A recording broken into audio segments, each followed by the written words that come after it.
This is Comic Geek Speak, episode 1752, Previews.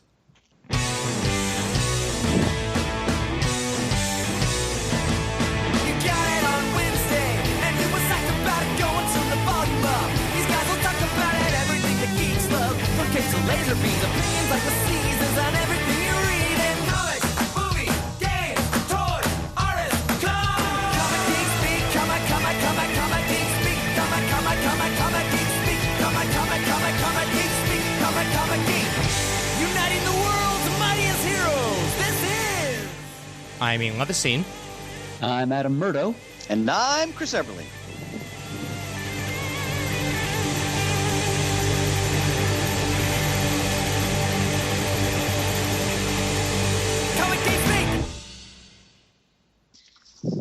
Sometimes it's just easier to let it ride out. I feel you.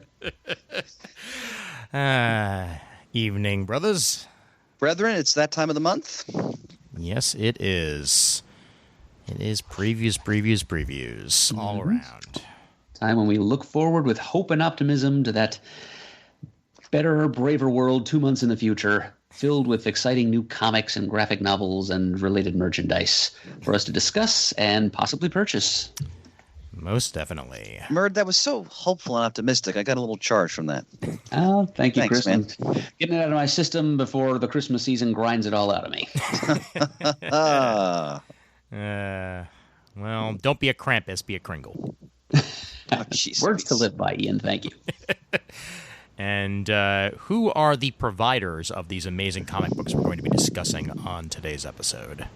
Ian, you must refer to the founder of our feast, the sponsor of every previews episode we do here on Comic Geek Speak, and that is the Discount Comic Book Service. Visit their website at dcbservice.com to find out how they can meet all of your online comic book pre-ordering needs. They specialize in deep discounts there, so when you visit dcbservice.com, you can look forward to finding no less than 50% off discounts on all new DC and Marvel trades and hardcovers, and starting price of 40% off cover price on all Marvel, DC, Image, and Dark Horse new release single-issue comics, with discounts of 35 or 30% off single issues from other publishers. They offer bundles, which is an opportunity for you to buy every single comic published by a particular publisher or under a particular imprint. There are several DC and Marvel bundles for 50% off the collective cover price of the entire lot, which is always very nice. DC is offering a New Universe and Wonder Comics bundles. There are also special 50% off, or sometimes the very rare and coveted 75% off bargains offered on certain select single-issue comics released every month through dcbservice.com. We'll spotlight a few of those as we go through the catalog today. Also, they offer at dcbservice.com bags and boards for a little extra money when you place your orders at checkout. And you can choose the frequency of your shipments to suit your own needs and proclivities, whether it be weekly or monthly or something in between. DCB Service will work to fit your preferences and your schedule. And their customer service is second to none. They're always very helpful whenever, on those rare occasions, problems arise. They work to alleviate them almost immediately. They contact you via email whenever any little thing arises. They're a quality outfit. They're a family-owned business, and they've been a godsend to us for a number of reasons over the years. We recommend their services without reservation. And to check out what we're talking about for yourselves, you can just go to dcbservice.com and find out what they can do for you. Hear, hear. Indeed. Murd, that was a damn good pitch. Thank you, Chris. I aim to please. It comes from the heart every time, because DCBS really is my only source for comic books when I'm stuck down here in the antipodes of South Jersey. Jersey can suck you in sometimes. It certainly can. And honestly, I enjoy being stuck in the vortex to a point, but I think I'm just about ready to return home to Pennsylvania and get on with life in the proximity of a local comic shop. Murd, as a lifelong New Jerseyan, while I certainly understand your desire to return to your homeland, at the same time, the state's going to be a little emptier knowing that you've passed on across the border. Except a legend. Exactly. Speaking of a legend, I just wanted to point out as we get into the catalog, as I was going through it, I saw they had new action figures based on the new Kevin Smith film, Jay and Silent Bob: The Reboot, which I saw this past when they had one of the few, one night showings of it at a nearby theater.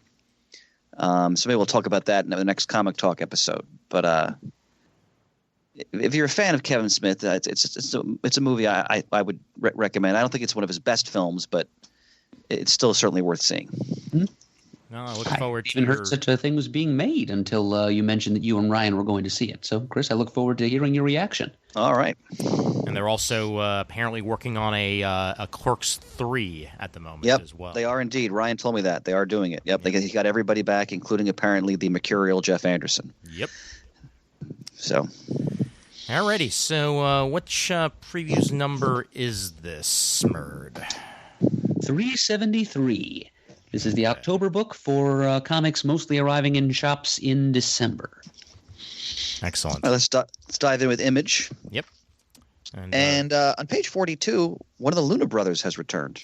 Yeah, I'm happy to see Jonathan Luna back on the writing and art side of things. Been a huge Luna Brothers fan for years now, and it 1 out of 2 ain't bad. And I think the title here of 20XX has me interested, and the fact that it's a sci-fi thriller has me even more intrigued.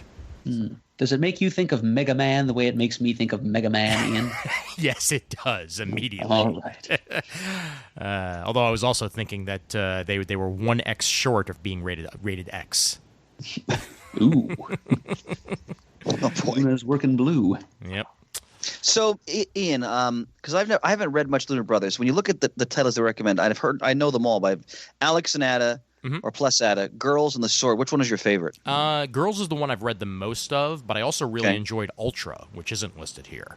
I did actually read Ultra. I liked Ultra. Okay, well, Ultra's the one I did read. Yep. All right. Yeah, both of those are really good stuff, and I got to read Alex and Ada because I've heard very positive things about that. All right. Yep. And 50% off on DCBS for that introductory issue for only $1.99. And here's the book I'm most excited about in this entire catalog. It's on page 46. Okay. The Old Guard, Force Multiplied, number 1 of 5. Now, this is a miniseries. A couple years back, I nominated for Best Miniseries of the Year when they did the first volume. First of all, it's the creative team that matters here. Greg Rucka writing, Leandro Fernandez on art. And I'm reading here they're going to make it a movie, and that doesn't surprise me because it's tailor-made to be a film with Charlize Theron. The premise of the story is that certain soldiers throughout history find out that they're immortal. And, I mean, they can be – I don't remember if they can be killed or not. No, they can't even be killed, if I remember correctly, except maybe in certain ways. It's been a while. It follows this – they basically make a living as mercenaries. And, they all realize their immortality at different points in history. One back in, like, ancient times. I think she's like a Scythian or Scythian. One is from the Napoleonic era and so forth. And then the newest character is a modern American soldier. But it's Greg Rucka writing a tale about soldiers of fortune who are immortal. I don't think you need more than that to want to buy this book. The first miniseries was outstanding. I mean, I loved it. I nominated it for our CGS Best Of. I'm really excited to see that they're returning with a second arc because the first one ended with a really fascinating way. And I'm really thrilled it's also going to be a movie.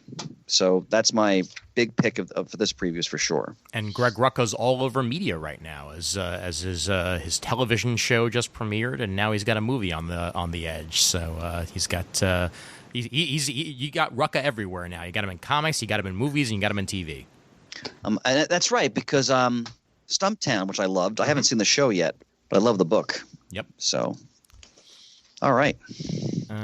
I've got one on page 50, Lucy Clare Redemption by John Upchurch. And the art alone has me here as the preview pages that they have sort of almost like a watercolor-esque style, probably digitally painted, but very, very vibrant and yet also subdued at the same time, if that makes any sense. Yep. And Lucy Clare was once a celebrated hero, but through a series of sinister events, she was slandered and defamed, and her children were taken from her. But when an old danger reemerges, Lucy will have to take on the mantle of hero once again in order to right the wrongs of her past and, above all else, find a way back to her children. So, redemption tale here, being told by John Upchurch, and yet another one of these special 50% off deals at DCBS. This seems like it could be really, really cool, and if the art is this good all the way through, I'm going to be very happy. So how alarmed should we be about Project Christmas #1 on page 54?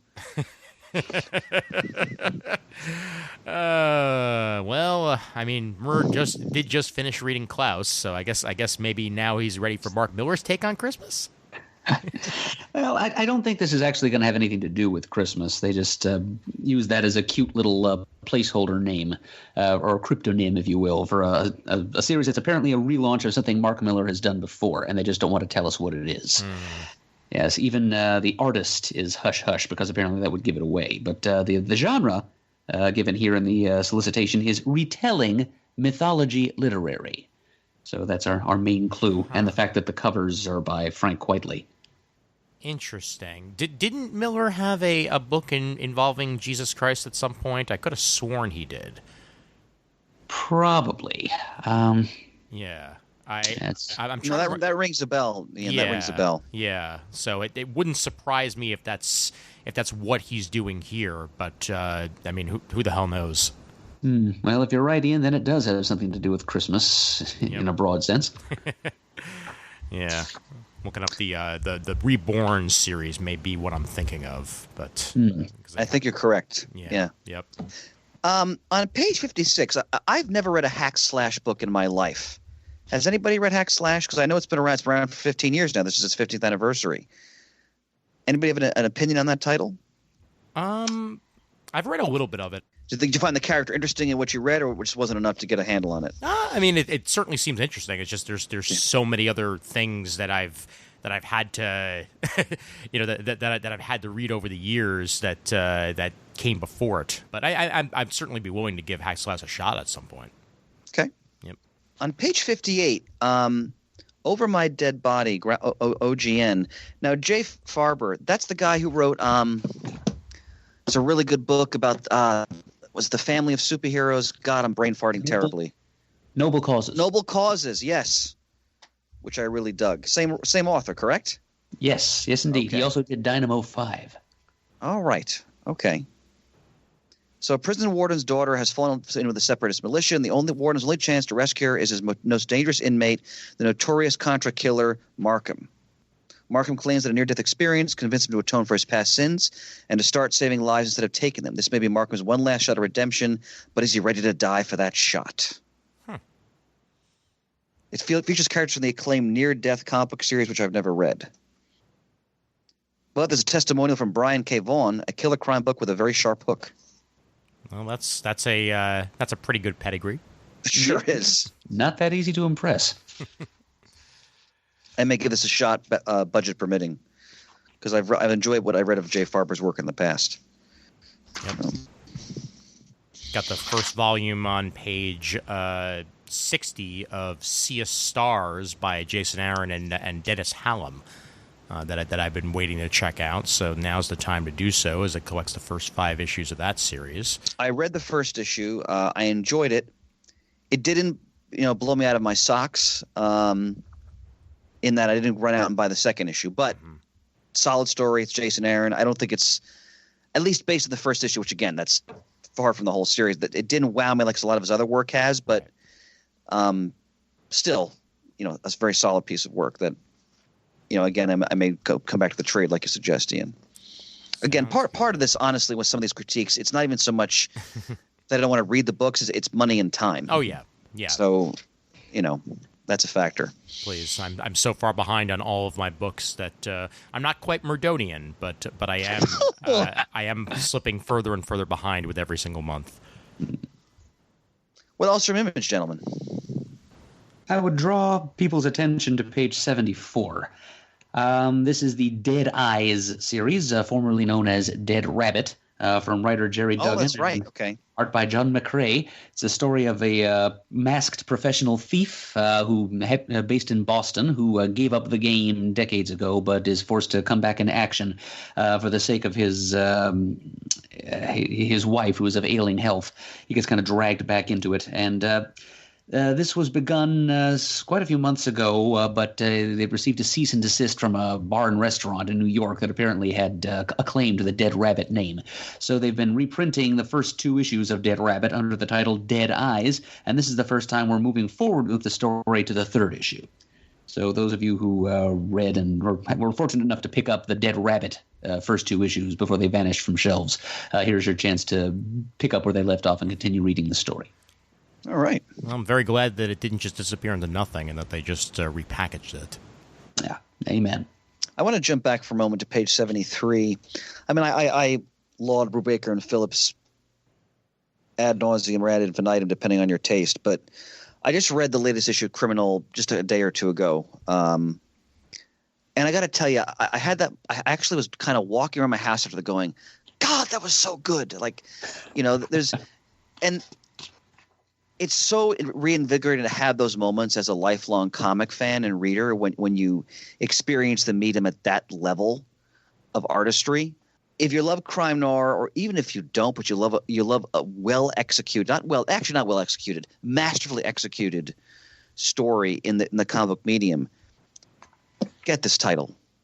I mean, not only that, for $3.99 you get one of the best creative teams in the business doing what they do unfettered without any kind of interference from editorial, because they own all this. 2, you get a great letter page where Brubaker, talks about what he's doing. It's very in depth, and then you get an essay, usually from the writer Kim Morgan, about different movies having to do with crime noir.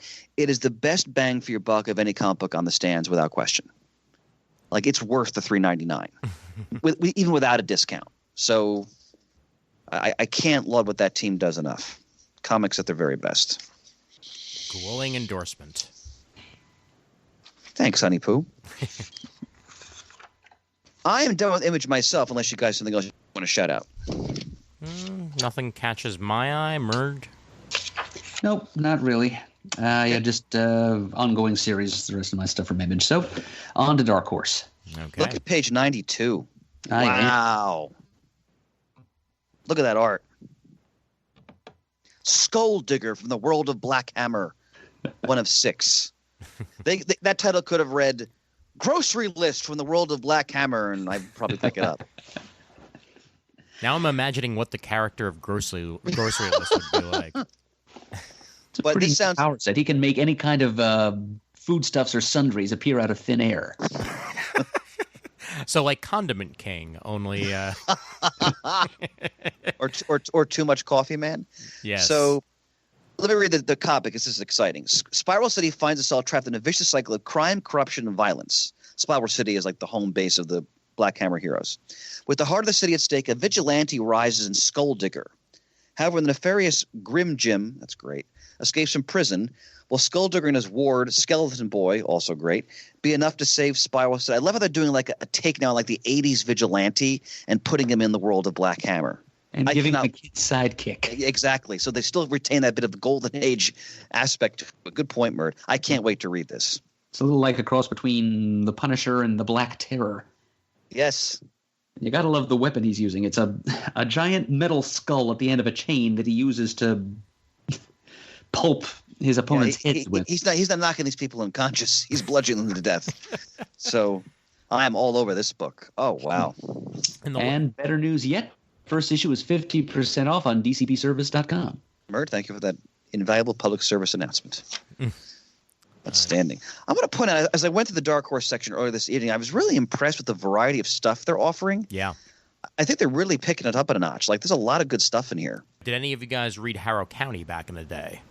I did not. I've heard it's great. I've never read it. Okay. All right. I kind of wish I had, because the art for this new project looks really nice. Yeah. That was page 94, by the way, Harrow County Death's Choir by Colin Bunn and Tyler Crook, and talking about how the wealth of variety out of Dark Horse, Chris. I mean, it couldn't be any more different than what came before it, but at the same time, just as beautiful.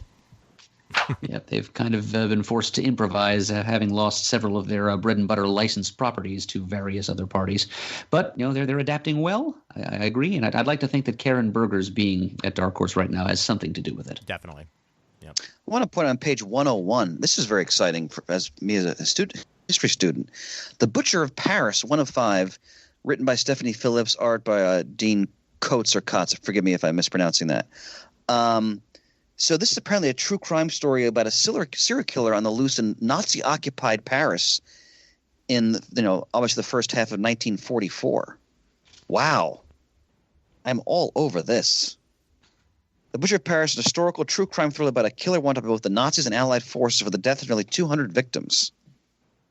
I got to look into this history behind this. Yep, that's for exactly that reason. I thought this would be your cup of tea, Chris. Yeah, I'm very excited to get this. And guess what? It's also 50% off for $1.99. Now, did you notice, ladies and gentlemen, how Ian seamlessly inserted that into the discussion without being,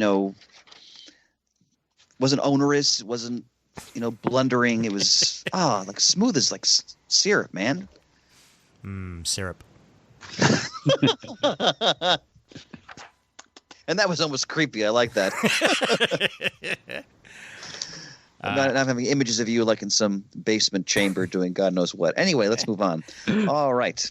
Page 104, the collection of, I know we mentioned it a couple times as it was coming out, Stranger Things Zombie Boys with writer Greg Pak and Valeria Lux Favaccia as the artist. And Don Jackson on the cover. This collects an entire story set in the Netflix universe of Stranger Things as one full story. Between seasons 1 and 2. Yep. Yeah, it's all ages appropriate, no less. Yeah. I'm down with that. And Greg Pak is a great person to do all ages. I'm already excited for the new season, which whenever I know they've confirmed it. So. Yep. And David Harbour was amazing on SNL last week. Have you heard when he was Oscar the Grouch? Yes. I saw that bit online. I nearly pissed myself. It was beautiful. That was brilliant. It was perfect. Yeah. 106, so they bring some Nexus back. Seminal, would you say an indie character from the 80s? Yeah, I would. Yeah, okay. Mike Barron, great Steve Root art. They deliver a new Nexus adventure in the special collection that also includes the newly remastered Nexus The Origin comic and the classic Root hand-painted Sundra story When She Was Young. I've only read a little bit of Nexus in my life, not much. Does anybody have a more in-depth feel for the character? Or? I bought a string, maybe a year's worth of Nexus miniseries, because for a while there, in the mid to late 90s, they were doing just a series of miniseries featuring the character as opposed to an ongoing. So it was about that time that I developed a sense. But I did miss a lot of the early stories. I have a big fat omnibus collection. Dark Horse put out several of them, of the early stuff from I think First Comics back in the 80s. But I have not read them yet. Those when Dark Horse had that wonderful library of like those sort of smaller white editions, Murd. Yeah. Yes, those are they. Yep. Those are the days. I had no idea that there was a Nexus newspaper strip. Did you guys know about that? No, I didn't. Not at all. That's why I brought it up because I've never heard of that before in any way. So I wonder how widely published it was, whether or not it was local to say like his hometown or what have you. Well, I love being educated, so. Unlike the President of the United States, I love the educated. So. 110, just a quick mention, issue 12 of Fight Club 3. I have Fight Club 2 and have still yet to have read it. But interesting that the world of Fight Club continues, and now we're done with its third iteration. And this is the writer is the creator of the original story, correct? You are correct. Yep, and okay. art by the amazing Cameron Stewart. Oh, he's a great artist. Yep. Oh, I'm thinking of his work on Dead Enders many years ago with Brubaker, and didn't he do some of the Catwoman work with Darwin Cook? Yes, he did. Yeah, Great stuff. Great stuff. And he did Jason Aaron's debut miniseries, The Other Side, which is a tremendous Vietnam War story. Yep. I think that was Cameron Stewart. Great artist. Good pick there, Ian. Thank you. Look at the creative team on page 112, guys, because someone who very rarely does sequentials Oh my God! is doing sequentials. Hellboy in the BPRD, the Seven Wives Club, Mike Mignola on writing, Adam Hughes on interior art. Very rarely happens these days. Yeah. It mentions here that the same creative team did the Hellboy Krampusnacht Christmas special a year or so ago, and that was quite the sugar plum. So I'm happy to see that. Now, Ian, when Mert spoke in German, did you get a chill up your spine? Because I did. Oh yeah, no, his pronunciation is uncanny. Yeah. Süßigkeit.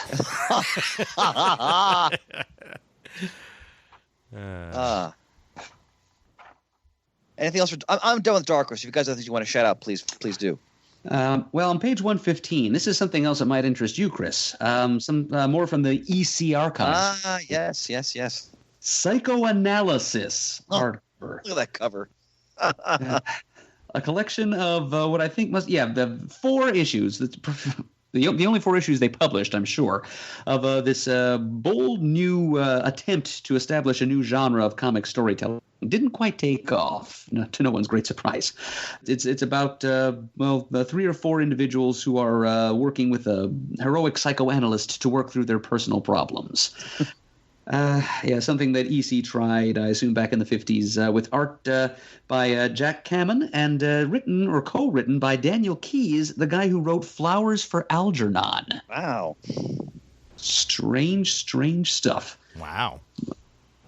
I love how she has the box of tissues ready on command there. But yes, if you zoomed in, you could probably see her mascara running.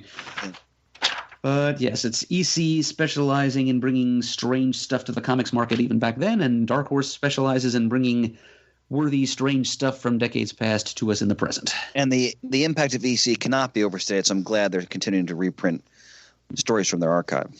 Not just the horror and crime stuff, too. Yep. Just oddities like this. 116 I will mention, since I'm just going to mention it every single month because I like saying everything.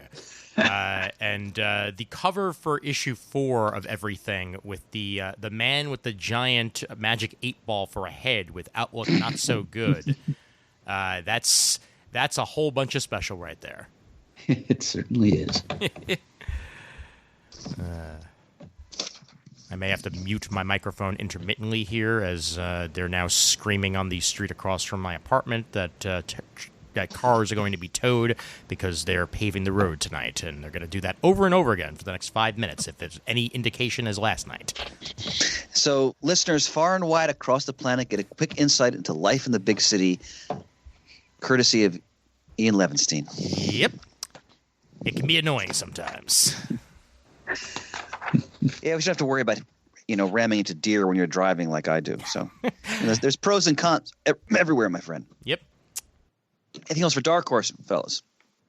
I think I'm good. Merge, you got any Star Wars? I'm going to throw something out here on page 124 that might interest you, Ian. It's a manga adaptation of Wes Anderson's Isle of Dogs film. Oh, wow. I missed that Good movie. somehow. Well done. Yeah, excellent movie. I love that. Yep, it's a hardcover. It's 1999. It's written and drawn by Minetaro Mochizuki, based on Wes Anderson's screenplay. Oh, I am down for that. Yeah, I'm gonna be at an anime convention for at least a day. Although it's not on sale until February 12th, so I may not be able to find it there. But I'm gonna keep an eye out for that. Excellent. Thank you, Murd. My pleasure, Ian. That's why we do this, helping each other along. Hell yeah. Gentlemen, let's move on to DC then. All right, let's. And right there on page numero uno, Year of the Villain, Hell Arisen, written by James Tynion IV, art and cover by the one, the only, Steve Epting. God, he's tremendous. I know what your idea was going. You're the villain, but Steve Epting drawing a book. Oh. Well, they keep getting the best talent for this Year of the Villain stuff, so it's just intriguing me further and further as to what the hell they're going to be doing here, because the art teams they keep bringing in, and the writing teams are top notch. So hopefully this will indeed live up to expectation. We got Mike Norton drawing on the next page Harley Quinn Villain of the Year #1. Yep, and that looks great. Yeah, there's actually some reader participation involved there. If you go to dcvillainoftheyear.com, you can vote for the outcome of this issue, like which villain gets to be Villain of the Year. Harkening back to should Jason Todd die or not?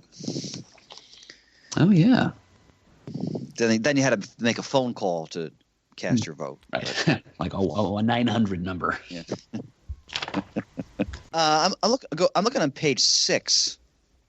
The Dark Knight Returns, The Golden Child #1, written by Frank Miller, art and cover by Rafael Grampa.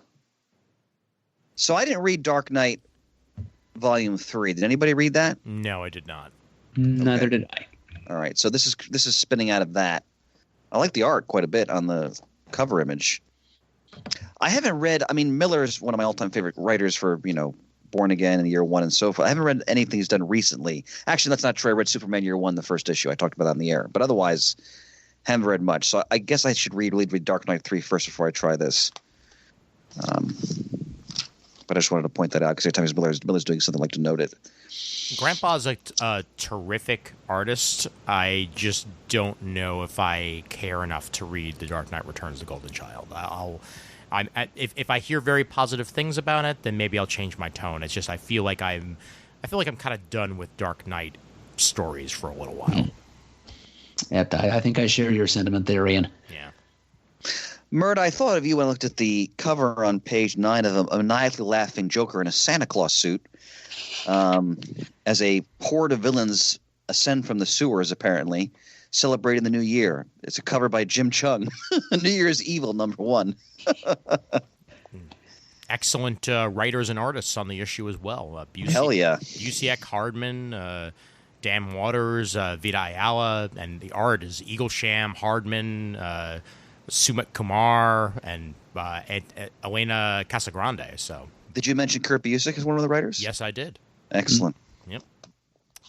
It's $10 for 80 pages of stuff, which is it's enough to make me balk a little bit. But gee, it's just such a treat to see a Kurt Busiek written story appearing anywhere these days. I'm pretty tempted by this. Well, plus the calendar man's in it. Yes, that's another thing. You're absolutely right, Chris. That's only $6 on DCBS. Oh, you're just dangling that bait, aren't you, Ian? Hook, line, and sinker, baby. But Chris, when you said you saw a cover that made you think of me, I thought maybe you meant the cover to Suicide Squad #1 on page 7, because we got some Zebra Man action in there. Oh, yeah, look at that. Dating back to Batman in 1960. Wow. Which of these characters do you think is going to die in this issue? I'm going to go with Zebra Man. That's the smart money, Ian. Well, yes, that's Tom Taylor of the Injustice series of books is going to be writing this. It's a new Suicide Squad series, and the first issue is 50% off at dcbservice.com. And he wrote a good Harley Quinn in that Injustice series, so that's why I'm actually not too upset to see her on the cover here as part of the team. I wanted to point out, just to direct listeners, I'm looking at page 11. They have the facsimile edition of Crisis on Earth #8. If you've not listened to Murd and Peter's master class on the cover of issue 5, which is the current episode of the CGS feed, just stop. You can come back to us because we're secondary. You've got to go listen to that because it is some of the best 3 hours you ever spend, listening to a podcast. Murd, bravo. I thank you very much, Chris. Yeah. Peter and I, we just don't seem to notice the passage of time when we start letting the knowledge and the love flow when we talk about Crisis. Yeah, and we've already got the next episode finished, and it's another 3 hours. Oh. Now, how did you at least get halfway through the issue? More like a third. Okay. But that does include a 2-page spread with a ton of characters on it. Excellent. So I'm pretty sure we're going to be able to get through the rest of the issue in just one more 3-hour episode. Already planning my long walk. All right. Happy to keep you company, Ian. And I'll mention as well on page 10, because I've been bringing up the Dark Multiverse stuff as it's been happening. Tales from the Dark Multiverse, The Judas Contract, #1. Kyle Higgins and Matt Groom. Art by Tom Rainey. Great artist. Yeah, and yet another amazing cover by Lee Weeks on this Dark Multiverse stuff. So nice to see. And Kyle Higgins on the prose there, Chris. Oh, consistently an outstanding writer. Just, it's outstanding. Yep. So what do you guys think of Wonder Woman Dead Earth, #1? A couple pages down. They've started to not list the pages again, so I think that's page 13. I'm nothing. It doesn't really jump out at me. I mean, I'm again, it's $7, and Yeah. it's just, things are too tight. Well, the art reminds me a little bit of Batman Year 100. That's immediately. Oh yeah, I can see that. Sure. Yeah. Absolutely. And Daniel Warren Johnson is writer and art on this tale of a post-apocalyptic survival story for Wonder Woman in Dead Earth. But I think I'll wait Ian, for- have you heard anything? I'm looking at page 15. How are these DC graphic novels for young adults doing? Because they seem to be making a string of them now. Well, a bunch of them have done pretty well, at least the Yeah. initial ones. I know that the Catwoman one was very high on the charts when it came out, and I know that the Mirror one as well did very good. I'm glad to hear that. Yeah, and to see one specifically focusing on Cassandra Cain Yeah. makes the '90s child in me very, very happy. Then Sarah Kuhn with art and cover by Nicole Gu. I'm in. I will give this a shot. And the next page, graphic novel for kids, is Zatanna and the House of Secrets. That's pretty cool. That looks fun too. Yep. I love when companies do, take chances with and try to branch out a bit, try to grab, different audiences. Or it's wonderful. Brace yourself for page 17, Chris. Brian Michael Bendis, art and cover by John Romita Jr. and Klaus Janson. Wow.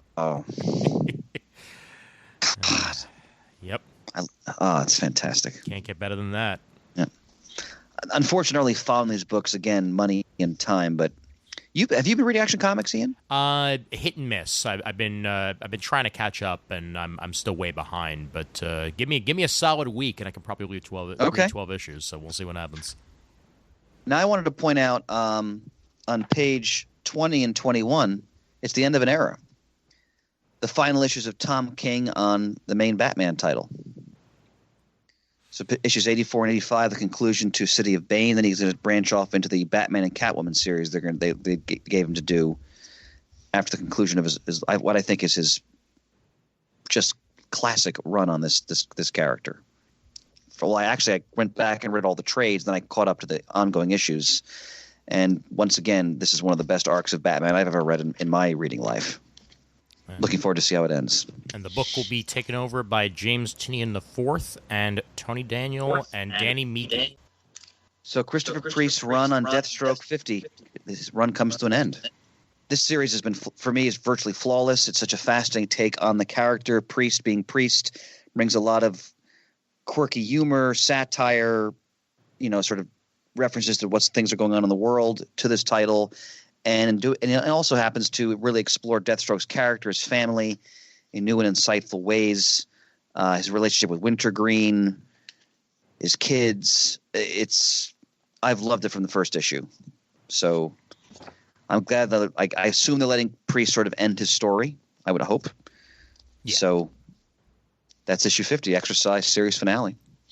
And that is series finale. So it looks like we're just not going to have a Deathstroke series for a bit after this. And Priest wrote every issue of this series, so yep, it's very much his vision. Mm-hmm. Got a fill-in issue of Detective Comics on page 29, written by Tom Taylor with art by Fernando Blanco, and takes place right in the middle of winter. It looks like a good one-shot tale. A child has gone missing from the Martha Wayne orphanage in Gotham City, and the bearer of the Wayne family name is on the case. See, Batman is great for one-shot stories because you can do so much with the fact that he's a detective. Yep. I'm always happy to see when they do that. Okay, so how do we feel on page 31 about Doomsday Clock number 12? About fracking time. That's what we do. Yeah, you ain't kidding. I will buy this in trade, or I will collect them all digitally, and I will read them once issue 12 is out. Because I read the first maybe 4 issues 17 years ago, and I do not remember a thing. So Ian, I'm in the same boat as you. I'm looking forward to reading it in one sitting. Yep, definitely. But I'm glad to see it ending. We should remind listeners that the new Watchmen series is premiered on HBO as we're discussing this. I haven't watched the first episode, but I know the first one is out there. Yep. Can I mention that? Talking about how Tom King had his prolific run on Batman, and that's coming to a conclusion. Joshua Williamson's run on the Flash has been just as long, and that's true. And yep. I keep hearing such wonderful things about the last couple of arcs. I'm gonna have to catch myself up and see what it's like, because good for him for being able to get in such a ongoing take on a character. Yeah. Good on you for giving credit where credit is due, Ian. Yep. Well, it's nice to see when a top play creator is given the room to really pursue their vision for a character. Yep. I want to point out, and I'm jumping ahead, we can always jump back. On page 50 and 51, I'm really enjoying the Greg Rucka Lois Lane series. It's Rucka, so it's topical. There's definitely references to what's going on in our country right now. And it's Lane doing what she does best, an investigative reporter, putting herself in danger as she does it. It also explores sort of the tension that creates with Clark as Superman. I've read the first maybe 2 or 3 issues. It's excellent. So I highly recommend that. Page 36, Green Lantern Black Stars #2. It may be an alternate reality story, but you're giving me Grant Morrison and it's guest starring the Justice League. So that immediately has me intrigued. By the way, speaking of Green Lantern, Murd, when I was listening to your last Crisis episode, I had forgotten that Hal Jordan doesn't appear in Crisis on Infinite Earths. He's just about the only DC character of the company's first 50 years of any significance that is absent from the story entirely. Now, was that done because Jon Stewart was Green Lantern at that time? I'm pretty sure, yeah. They were focusing mostly on him. I'm not sure why they didn't at least throw in a cameo of Hal Jordan in his civilian clothes, but somehow he just didn't make it in. Yeah, that struck me. I'd totally forgotten that. Once again, listen to that episode. Crisis fun facts to know and tell. Yep. I must give a brief mention to, on page 38, the cover to Harley Quinn #69, which is going to be guest written by Master Comics cultural satirist Mark Russell. It's Harley Quinn sitting in the open mouth of a hamburger-headed individual who is apparently an unscrupulous accountant named the Ham Bezzler, who has a Mayor McCheese-style hamburger-shaped Fantastic. birthday. And it's taking place in Coney Island. Which, Ian, I still have to get to. 'Cause I couldn't do that this summer, but that's on my bucket list. I got to go to Coney Island with Ian Levinstein. Yep, and they just opened the fully renovated, expanded Coney Island Brewery as well. So good times. By the way, speaking of the McDonald's menagerie of characters, when you think about that when we were kids, how creepy some of that was. Like Grimace, for example. A milkshake, I'm assuming? You really could do an entire horror comic with Grimace. Like it's like what they did with the banana splits. Yeah, I was going to bring that up. And the whole Five Nights at Freddy's phenomenon. I think it's the zeitgeist is right. Yep. I wouldn't like it because I love Grimace and Birdie the Early Bird and that whole McDonald Land gang, but it would probably still succeed if they tried it. All right, what else for DC, gentlemen? Page 46, Justice Doom War comes to a finale. Scott Snyder and James Tynion IV have been writing their epic Justice League tale, and it concludes with issue 38. And it leads directly into that aforementioned Year of the Villain Hell Arisen #1, which comes out in the very same week, December 18th. Yep.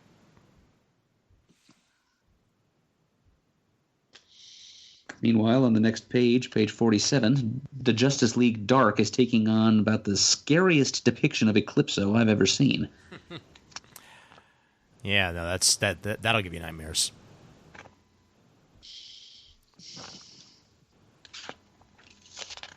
Now, I heard, I'm not sure if it's happened yet, but I heard that Nightwing is getting a new costume and I think is becoming officially a Talon.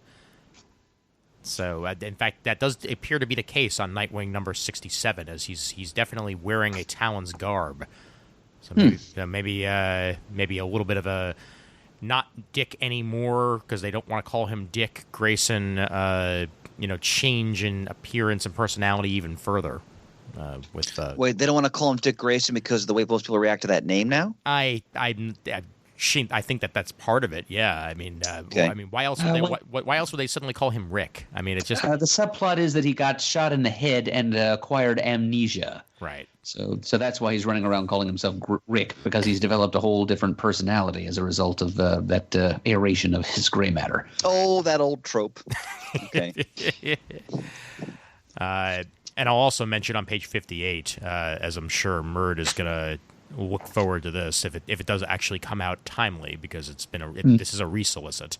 Right. The adventures of Shazam and Oz, essentially. Mm-hmm. Yep, with Scarecrow and Lewis Carroll's Cheshire Cat gazing over their shoulders there. Yep, I was looking forward to this the first time they solicited it, and I still am now. I want to point out, because I'm going to have to wait for the trade on this because just again money, but Matt Fraction, Superman's pal, Jimmy Olsen, number 6. Look at that cover. That is tremendous. That is amazing. I love it. So I'll get that in trade for sure, because I love Fraction's work. So Yep, I will be doing the same thing, Chris, and I'll be getting Rucka's Lois Lane at the same time. I look forward to discussing it with you, brother. Terrific. And it appears Superman will be revealing his identity for the 94th time on page 60. This time, Bendis promises it's going to matter and that it's going to perhaps even change some, in the way it happens, change some villains into heroes. So don't exactly know what he means with that, but we're going to know soon enough. Well, the Superman revealing or abandoning his secret identity thing elicits just a big yawn from me. But the villains into heroes thing, that's somewhat interesting. Yep. I'll stay tuned. Yes, same here. I'm in trade, gentlemen, so just wait if you have other floppies you want to mention. Well, I'm going to mention it because I mention it every single time. Page 78, Young Justice number 11. And they're finally home, back to Earth, after a long trip through the multiverse, and now we pick up with a whole new story arc on the series with art and cover by John Timms, who's done an amazing job of stepping in on this series on art, and really looking forward to seeing where we go next here. All right. Murder, any other floppies you want to shout out? I don't think so. Okay. I wanted to point out on page, this is for Peter, on page 84, because he loves Jose Luis Garcia Lopez, volume 2 of his Adventures of Superman. Look at that cover. Yeah, that's made up the final art, but it's gorgeous art. Yep. It deserves to be final art. And below that, a classic Aquaman tale, The Death of a Prince. My This is son a is dead, and it's all your fault, Aquaman. Yes. Yes, as the And Black tears Man- stream down her face, even though they're all underwater. Murd puncturing the solemnity of the moment. This one, Black Manta, of course, kidnaps and murders their infant son. Which, when you think about it, my God, that's dark. Yep. And this is back in the Bronze Age, right? You are correct. Yeah. Bat, Early 70s. Bat and the Cat, 80 Years of Romance, on page 85.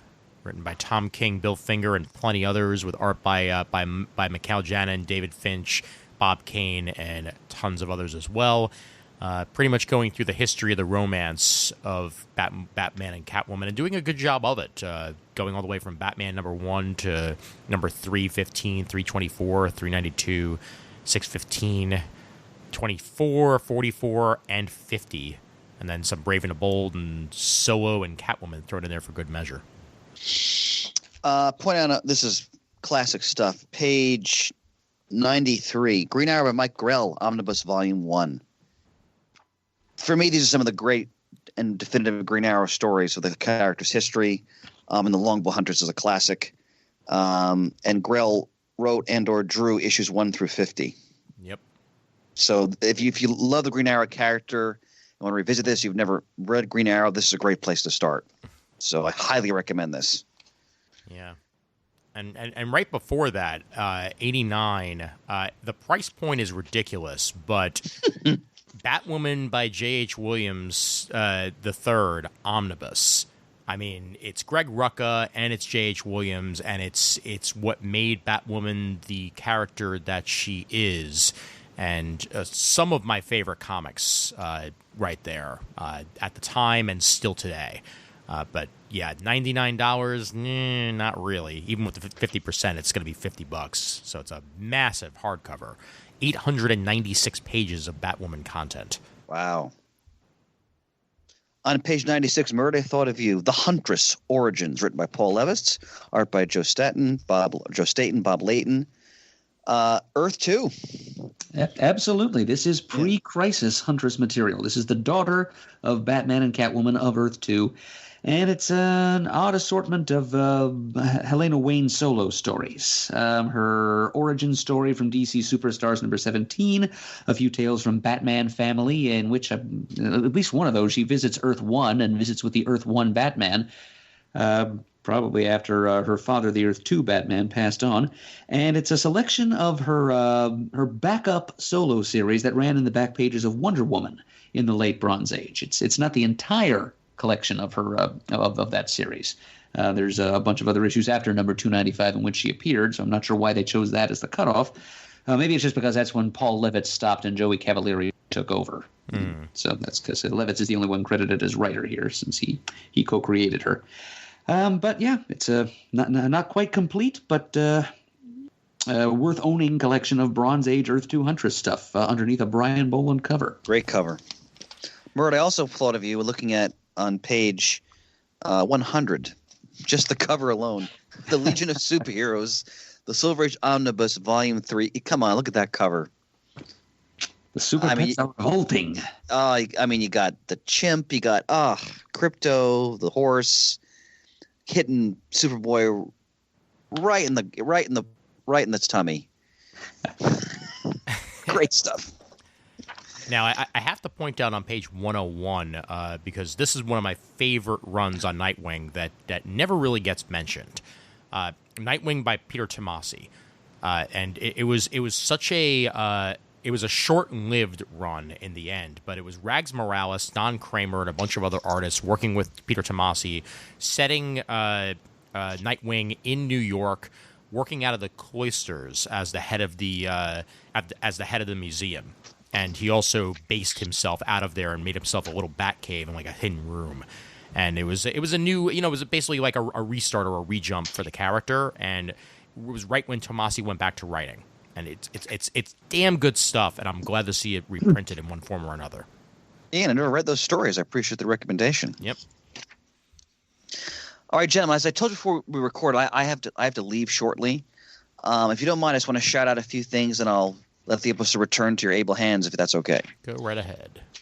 I just wanted to point out just a couple things. First of all, in Marvel, page 39, immediately, Doom 2099 number 1, written by Chip Zdarsky. I love this title when it was first on in the original 2099 launch. I cannot wait to see what Zdarsky does. I loved how he did Dr. Doom in that great Marvel 2-in-1 annual from last year, which I think I nominated. I'm extremely excited for this book. And it looks like they're bringing back all the 2099 stuff. Yep. So the other thing I want to mention is they're relaunching Doctor Strange yet again on page 42. But what matters is Mark Waid still writing it. Oh, okay.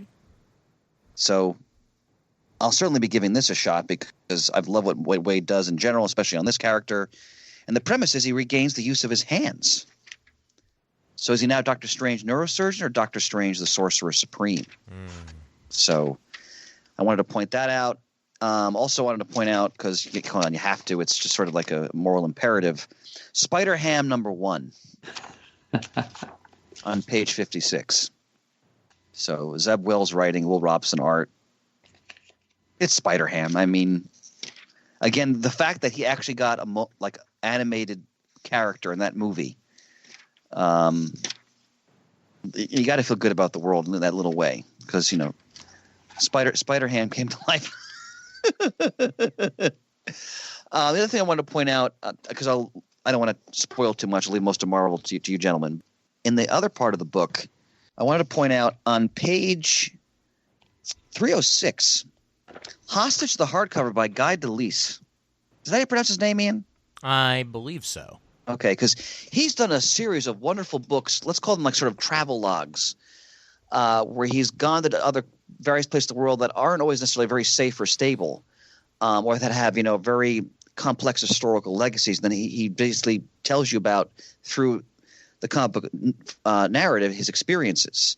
I want to say North Korea, I think Burma, Jerusalem. They're all great. And this one's about a administrator from Doctor Without Borders who's kidnapped in 1997 in the volatile Caucasus region of Russia. So based on what his other work I've read, I'm sure this is going to be fantastic. That's something I hope I can check out. The other thing I wanted to point out is, well, of course, it's Tomorrow's. On page 365, look at that cover, back issue 118. Greatest Stories Never Told issue. Alex Ross's unrealized Fantastic Four reboot. DC, The Lost 1970s. Chris Claremont and Dave Sims' X-Men Cerebus. Mike Grell's Batman John Sable, Larry Hammer's Fury Force. Kurt Swan's Lost Page of Matt Hannigan's Skull and Bones. Steve Englehart and Trevor Von Eden's Batman Mad Hatter. I cannot wait to look at that issue. So just wanted to shout that out as well. Gentlemen, I must leave for a very mundane reason that I'm required now to go food shopping. So obviously I wish I could stay longer, but with you two at the helm, there's never anything to fear. We'll keep steady hands at the wheel, sir. Thanks, brothers, and I will talk to you both very soon. Have a good night. Have a good night. Don't forget the eggs. A very important point, Ian. Thank you, sir. Take care, gentlemen. Ciao. Good night, Chris. Good night. Well, sir, it's my favorite part of the night. It's just you and me, Murd. All right, you and me against the catalog. Hell yeah. All right, did you have anything else out of DC? Actually, I had two more things, one each on the last two pages of trades. Go right ahead. Page 102, we've got Scooby-Doo Team Up. It's Scooby-Doo time. And I have to shout this out because this is the last chance we'll get to do it because, sad to say, the series did end with issue number 50 just this past month. And so this is now the final collection of Scooby-Doo Team Up. It's issues 44 through 50, the last 7 issues. It's been a fun, wild ride. Written, I think the entire thing, all 50 issues were written by Charlie Fish, I'm pretty sure. Most of them with art by Dario Brizuela, but animator Scott Geralds stepped in a few times. And he's the guy who was behind the Crypto the Superdog cartoon show. Nice. 14 years ago. But yeah, they're great stories just steeped in DC lore. It's not exactly the most likely source for DC lore, but by gosh, Charlie Fish took this assignment seriously. Not so seriously that he allowed it to get grim and gritty, but it was always a lot of fun, but he just doused his stories in obscure DC characters and bits of history and allowed the Scooby Gang to have their characteristically goofy, toony take on everything. The final issue, number 50, was kind of like a Scooby-Doo multiverse story in which Bat-Mite teamed up with Scooby-Mite and threw a whole bunch of alternate reality Scooby-Doo and the Scooby Gang characters together, from various animated series over the years. Nice. That was fun to see. Was there a Scrappy? There was actually a small the cabal of Scrappies. And, nobody was happy to see them. Love it. And then on the opposite page, page 103. I wish, like anything, that this was a paperback as opposed to a hardcover, because I'd definitely be buying it. World's Finest Guardians of the Earth hardcover, written by Bob Haney, Denny O'Neil, and a bunch of other people. Art by the Iron Man, Dick Dillon, Ross Andrew, Kurt Swan, and others. This is a collection of the run of World's Finest comics from the first 2 or 3 years of the 1970s, starting in the fall of 1970. when World's Finest Comics briefly became a Superman +1 team-up title. It's kind of like Batman and in The Brave and the Bold. Instead of just serving up Superman and Batman team-ups every month, it was Superman plus a different hero every month. And this went on through issues 198 through number 214, starting with a two-part Superman and the Flash race, the third time those characters raced against each other, I believe, and ending with a team-up between Superman and the little-known and seldom-seen Earth 1 version of the Cowboy Vigilante character, before the title shifted back into Superman and Batman mode on a more or less permanent basis. So this is an interesting little fluctuation in the history of this venerable DC title, and I do enjoy Superman team-ups. I enjoy Batman team-ups. I just enjoy one-on-one team-ups of characters. Let's put it where it's at. Yep. I collect team-up series, and I've always wanted to get my hands on some of these old World's Finest. I think I only have like 2 of the issues being traded in this volume, and I would adore to buy it, except it's $60 in hardcover form. I'm just going to wait until they give it to me in softcover, keeping fingers crossed that will in fact happen. Yeah, I think you're probably going to wind up with a soft cover at some point. All of these collections of of older stuff, to me, you got to go trade eventually.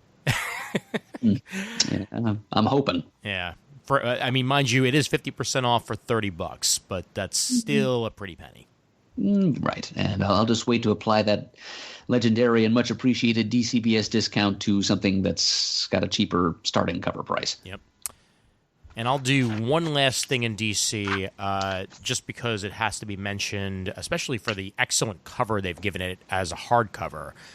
Page 101, they've given the deluxe edition hardcover treatment to Omega Man by Tom King.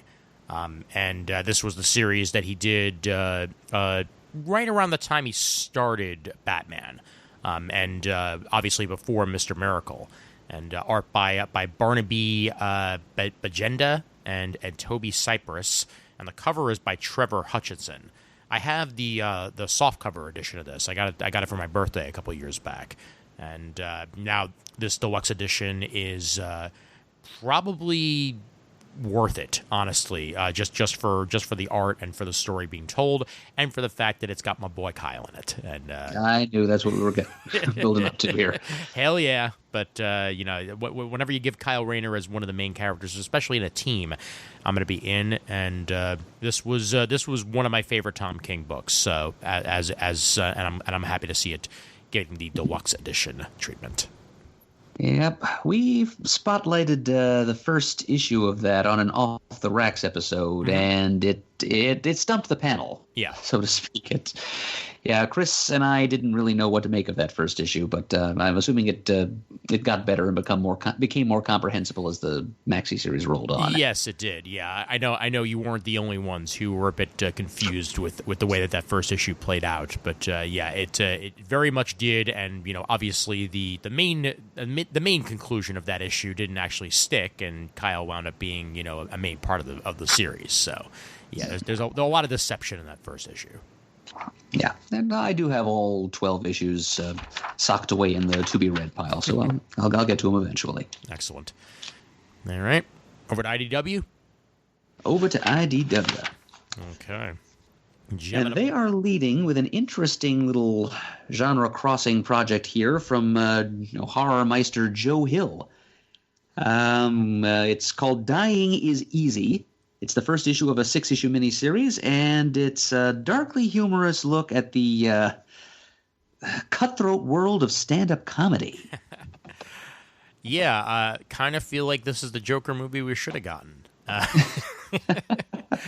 Especially similarities, especially with Joe Hill at the helm. This looks like it could be really cool, and I'm appreciating the artwork there. Martin, not really familiar with Martin Simmons, but his art is a little bit on the gritty side, but a whole bunch of weird like pastels going on and stuff like that, and the coloring, and very not straightforward.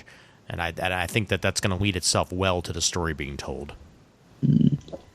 Oh, and I've just noticed here in a copy that this is a fair play mystery, meaning that all the clues the reader needs to solve the crime, along with our main character Sid Shit Talk Holmes, So we can solve the crime along with him.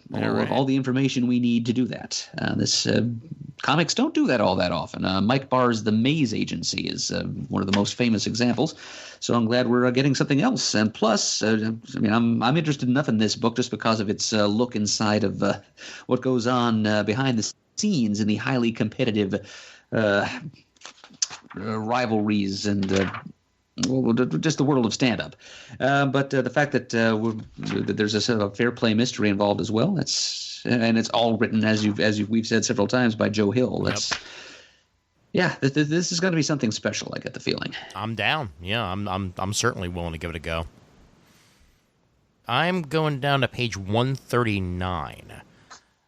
Ryan, I think it's Ferrer, and art and cover by George Cambideus. It's I Can Sell You a Body, #1. Great title. Absolutely great title that immediately gets me in. Are you dead? Denny Whittle can help. This disgraced TV psychic can put your soul in a living body for a price. A bad day at the office, however, has put a bounty on his head courtesy of murdered mafioso, leaving Denny 48 hours to save his own life. What a premise. Yes, I agree. That is a great title. Yeah. Yep. And the artwork also seems to be sort of slice of life, almost Archie-esque in the way that some of the panels presented look. But I'm sure that the series is not going to be that way. Ooh, another Disney Afternoon Giant. Yay. Does make me happy. Yep, with more Darkwing content. Yep. Although it says here this is the final chapter of the current Darkwing Duck story. That's a shame. Yeah. Before we move forward, I'm going to jump back to page 135 real quick. Where we have a 5-issue miniseries entitled Wellington, and it is about the historical figure, the Duke of Wellington. And in this story, fact meets fantasy, as we're told that Duke Wellington, in addition to being one of England's most decorated military heroes, was also a celebrated monster hunter. So that's pretty interesting. And I'm wondering if the folks who worked on this. I guess the odds are kind of slim. I'm wondering if they were like New Zealand natives. That's why they're choosing to toast the Duke of Wellington in horror terms. Every time I think of the Duke of Wellington, I either think of beef or I think of Duke Ellington, and my brain just goes one of two ways, and I really should just focus on the actual person. Although now I'm hungry now that I said beef Wellington. No, I'm sorry. That's fine. Let's move on. We are moving. We've got on page 151, Transformers, Ghostbusters, Ghost of Cybertron. I believe we've mentioned this a little bit before, but this one, Eric Burnham with art by Dan Schoening. Prime gets slimed. Crossing streams after 35 years, the action-packed graphic novel combines two of the most popular franchises in pop culture history. It's the collection of the miniseries, and yeah, this looks like too much fun. Prime gets slime. That sells it right there. Yep, it's a great mashup. Hell yeah. Interesting original concept on page 155. The Kill Lock, written and drawn by Livio Raimondelli, an artist whose name I definitely recognize. I'm sure I've bought something else through IDW that was drawn by him. But it's a tale of 4 robots, each of which has violated one of the laws of robotics. I'm not sure if we're going Asimov here, but apparently they're robotic criminals, and they've been linked together by a device known as the Kill Lock. It's a link in their programming that will destroy them either physically or just break their code down or something. If one of them dies, all 4 of them die. There's a destiny bond before them now, and they need to work together to get themselves out of whatever predicament they're in. And the fact that this story is being told using robots as the main characters is a pretty interesting angle, I think. I've got, actually bouncing back just a little bit, on page 153. I got to mention something that I didn't even know existed, and this is why facsimile editions can be a good thing. Marv Wolfman wrote the comic for Star Trek: The Motion Picture, with art by Dave Cockrum and Klaus Janson. Mm-hmm. Damn. Yep, part of a series of Marvel super special film adaptations, which also included things like Santa Claus the Movie and The Muppets Take Manhattan. Yep. But yeah, that is a killer creative team for that one. Oh, yeah. Hell yeah. I really hope that there's at least a 7-page spread of the Enterprise leaving its dock, because that's all I really remember about Star Trek: The Motion Picture is that it was just basically just ship porn.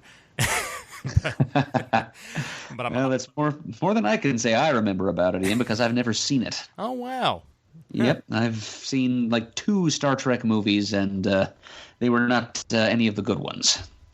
I think that's pretty much it for me on IDW, unless you have anything else. Oh, I see something on page 166 that might interest both of us, actually. Okay, go right ahead. Yep, it's Tom Zoller's Love and Capes, the heroically super situation comedy. Which is like a comment, like a Mad About You with superheroes is a good high concept for it, or a good elevator pitch. It's the story of a Superman analog named the Crusader, whose real name is Mark, and his very normal, well-adjusted human girlfriend, later fiancée, later wife, and mother of his children, Abby, who owns a bookstore. And it's the tale of their trials and tribulations trying to make it work as a couple when one of them is a superhero. It's good, it's wholesome, it's warm and funny. It's a favorite of a number of us here at CGS. Tom Zoller's been on the show once or twice. And now he's bringing us... in the past, he's done Love and Capes as a series of miniseries, but it seems he's skipping the single-issue step here, and he's just going directly to a softcover original graphic novel, Love and Capes: The Family Way, which is the next stage in the life journey of Mark and Abby, showing them as parents of 2 young children and still trying to juggle that with Mark's career as a superhero. Nice. I remember appearing on the cover for the wedding issue of the Love and Capes series back in the day. Oh wow! Yeah. I've got that someplace. I know. I'm gonna have to. Whenever it comes up to the top of the pile, I'll have to look for your face. Yep.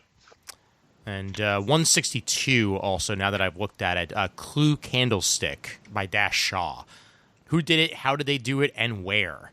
It's set in the Clue universe with Dash Shaw involved. So that has to be good. Collecting a recently concluded miniseries. Yep. Alrighty. Onward we roll.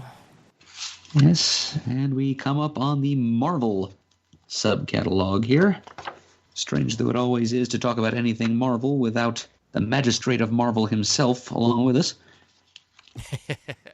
But we'll manage. We will soldier on. And the way we started off with Incoming, written by literally everybody, with art by literally everybody. Not going to even go into that. With a Pat Gleason cover, as he's recently made his way over to Marvel for the first time in a couple of years, after working mainly with DC. One will unite them. A mysterious murder brings together the heroes of the Marvel Universe in the search for a killer, but no one can imagine where the trail will lead or how it will affect everything in 2020 and beyond. Who is the victim and who is the assailant?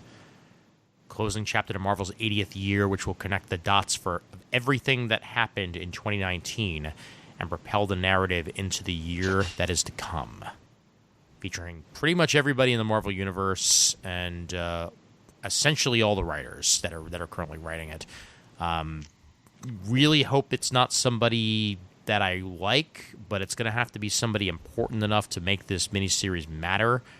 And my guess is it's going to have to be somebody established. let's put it that way. Yeah, and somebody who will be back among the living within like 5 years anyway. More than likely, yeah. Just liberal estimate. Yep. It reminds me a little bit of DC's Countdown to Infinite Crisis jumbo-sized one-shot. Yep. which led into a whole lot of important and really enjoyable stuff at DC back long about 2005. Yeah. I can't say for sure that I don't really feel confident this is going to lead into anything that important or that enjoyable.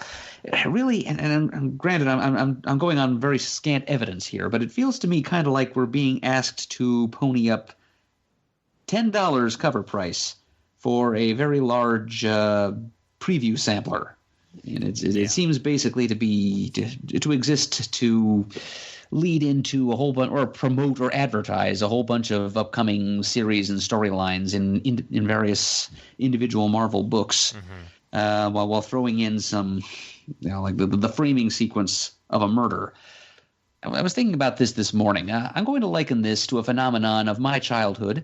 I don't know. You may remember this too, Ian. You might be a little bit too young, but back in the old days of Saturday morning cartoons in the 80s, my favorite network for that was NBC, and they tended to do a thing where the Friday night before their big Saturday morning premiere day for all their Saturday morning cartoons, they would sometimes do a little special, hyping up all of the new seasons and the new series and all of that. One year. It featured the kids from the Saved by the Bell cast. Yep. A couple of years, it was hosted by Alf. And one year, as I recall, it was entitled Alf Loves a Mystery. And it used Alf solving some whodunit case as the framing device for the plugs for all the different cartoon shows that were going to be premiered the next day. I kind of feel like this is the Alf Loves a Mystery of the Marvel Universe of 2020. Wow. And whereas if I could get it for free, as I did that primetime network special on television back in 1980, whatever, I would be all over it. When I have to pay such an exorbitant cover price for it, I'm not sure that I'm in. Even though it is 50% off at dcbservice.com, that still only brings the price down to like $4.99. Yeah, well, first off, deep pull, and I highly appreciate that. And I kind of agree with you. I'm not really going to be like lunging to go ahead and get this off the shelves or what have you, especially since I don't even really know what the repercussions are going to be on this. I'm only going by people who aren't on the cover, and I certainly don't think that because he's not on the cover, like it's going to be somebody like Miles Morales, because Marvel knows better. Well, actually, no, I'm sorry, he is there. I just spotted he's him. right underneath the new Ghost Rider. Exactly, yeah. So I really don't know who it's going to be, and I really don't care entirely until it actually matters story-wise to me on what I'm currently reading, and what I'm currently reading out of Marvel are mostly solo books that are off on their own anyway. But hey, maybe the story will be good enough where it gets me interested in the wider picture again over at Marvel. One thing I'm not interested in, and a slight rant, is stock art. And that is 100% what they're using with this J. Scott Campbell wraparound variant. Because they're not even the current costumes. Like, it's... yeah. It's definitely clearly from, like, about 5 years ago when Iron Man was using that black costume for a short time. And, right. Ilyana was running around in Bendis' X-Men, and... you've got Storm in her Chris Anka costume, and Wolverine in his older outfit. It's just, like I get that you're not gonna always pay for new art from artists, but make it a little less obvious. Come on. You think it took Campbell this long just to finish this piece? Maybe he was sitting around in a drawer somewhere, and he was just like, "Hey, I got something for you," and Marvel was like, "All right, fine, you're J. Scott Campbell, it'll work." Who knows? Yeah, that's a quality mini, Randy, and a very good point. Yep. Well, at least we have the Annihilation stuff going on underneath it, and Annihilation brings me great joy in its return. I wonder what we're going to be annihilating this time. Yeah, what's left? Yeah. Yeah, but at least it's pretty tightly encapsulated this time. We're not being asked to buy 4 different 4-issue miniseries. It's just 5 40-page one-shots. Yep.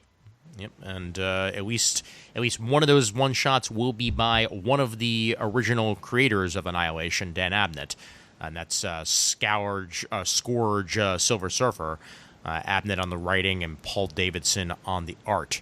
So we do have some familiar pedigree involved, as well as Christos Gage and Matthew Robinson and a bunch of others. That's the ones you mentioned there are the ones I'm most likely to pick up also. Although it's probably in my best interest if I'm in for a penny, in for a pound, I might just need to buy all of them. Yeah. But I'm going to skip the $50 graphic comic box. I think pretty much everybody's going to, so that's fine. We got Conan's Serpent War, numbers 1 and 2. Jim Zub on the writing and Scott Eaton on the art. As Conan continues his adventures in the Marvel Universe. This one has frickin' Moon Knight in it. Yeah, that's very unusual cameo there. I mean, you've got Conan and a couple of other Robert E. Howard characters, Solomon Kane and Dark Agnes, and then Moon Knight, of all people. And I guess this does involve ancient serpent deities, and it's if you're getting into ancient Egyptian mythology, Moon Knight was among current Marvel characters is probably the most logical tie-in. But even so, it's kind of bizarre to see Mooney standing there randomly among these other characters of a more legitimate literary pedigree. Yeah, right. I guess I had to put Moon Knight somewhere, and hey, why not with Conan? Although now I'm wondering which Moon Knight this is going to be personality wise. Is he going to develop a new personality to suit the needs of a Conan crossover, or is it going to be the man that we already know, the Spectre that we already know? I'm guessing the latter. Maybe Jim Zub probably is going to realize that this whole situation's crazy enough without throwing Mark Spector's DID into it.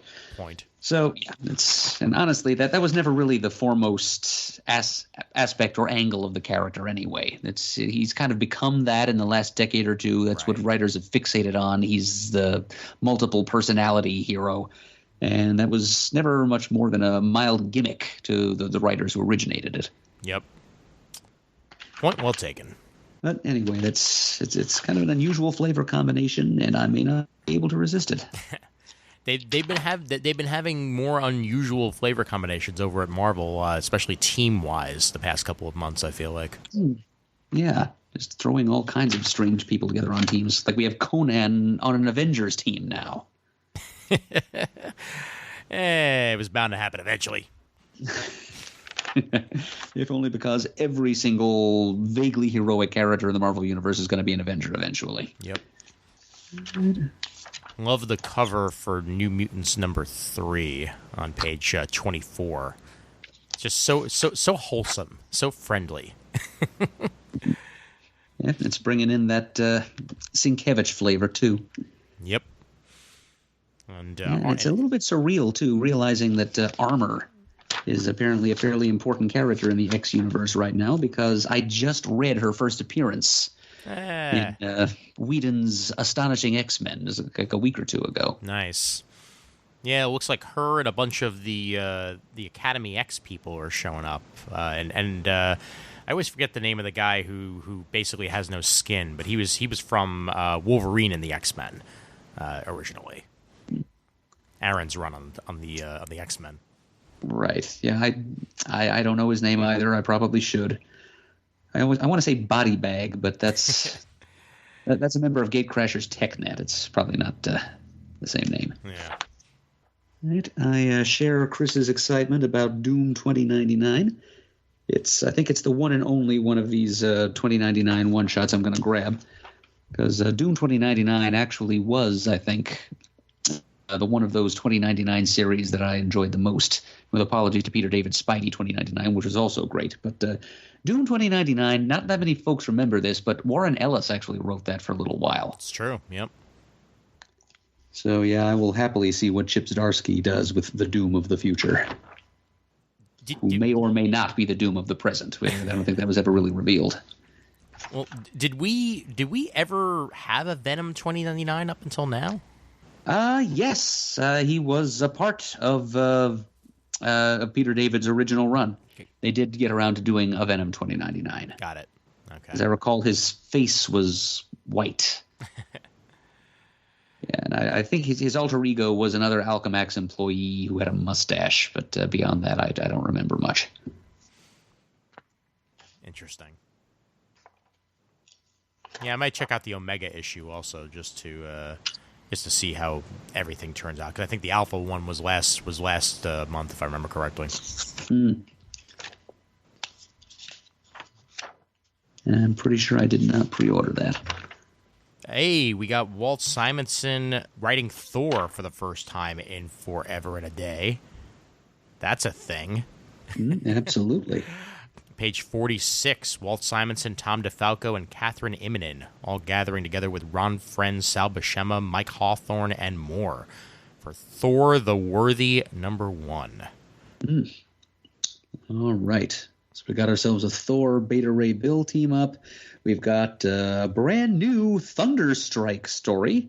And this is 90s Thunderstrike now by the old creative team of DeFalco and Ron Friends. Love it. And Catherine Immonen is writing a new Sif story, kind of a companion piece to the Sif arc she did for Journey into Mystery. Yeah, no, this sounds like perfect anthology fun, essentially. A whole bunch of mini stories in there, all with the creators coming back for a little bit more action. I'm down. Yeah, it's self-contained, one-shot, minimal commitment. So, yeah, sure.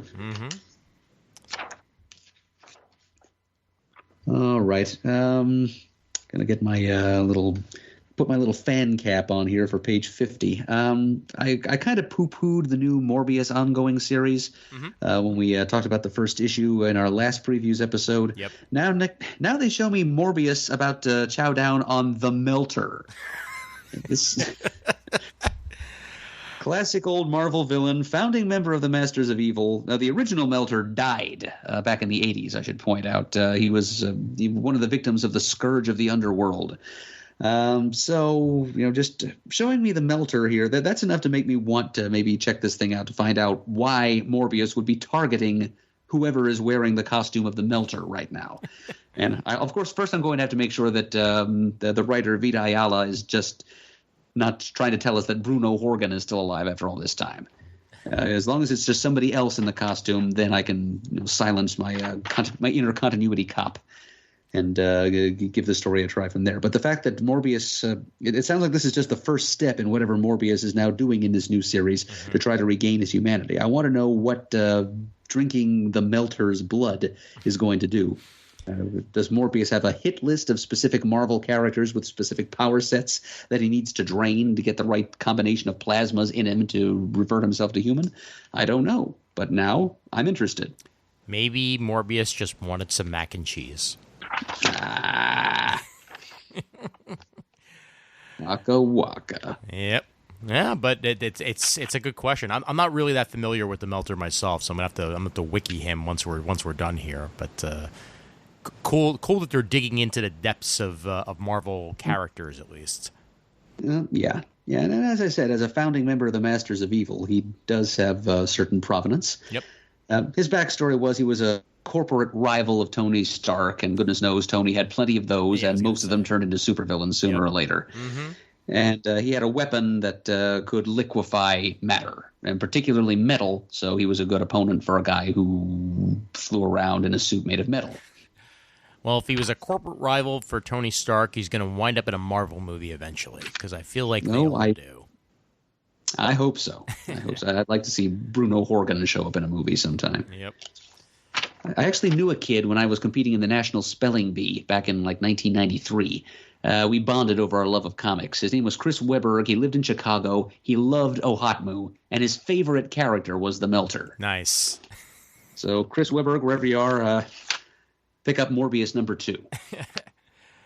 I'm going to jump all the way down to page 55, unless you have anything before then. Okay. Yeah, that's actually where I was going to jump to, so you jump first. All right.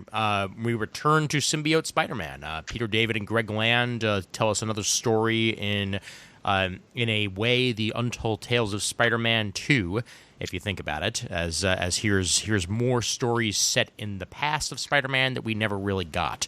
And this is during the Symbiote Spider-Man era, and it involves the Hobgoblin, and he's super-powered, and Spider-Man don't know why, and he's going to get trouble. Yeah. Yep. It's just like the third one of these things that Peter David is doing in a row here. I guess they must be selling well, so more power to them. Yeah. Keep them coming. Absolutely. And make Peter David happy, people. Peter David deserves to be happy because he has made us happy. Yep. And I'm happy with the next page on page 56 because I get to say Apocalypse Now. Yeah. Peter Porker, the Spectacular Spider-Ham. Chris mentioned this earlier.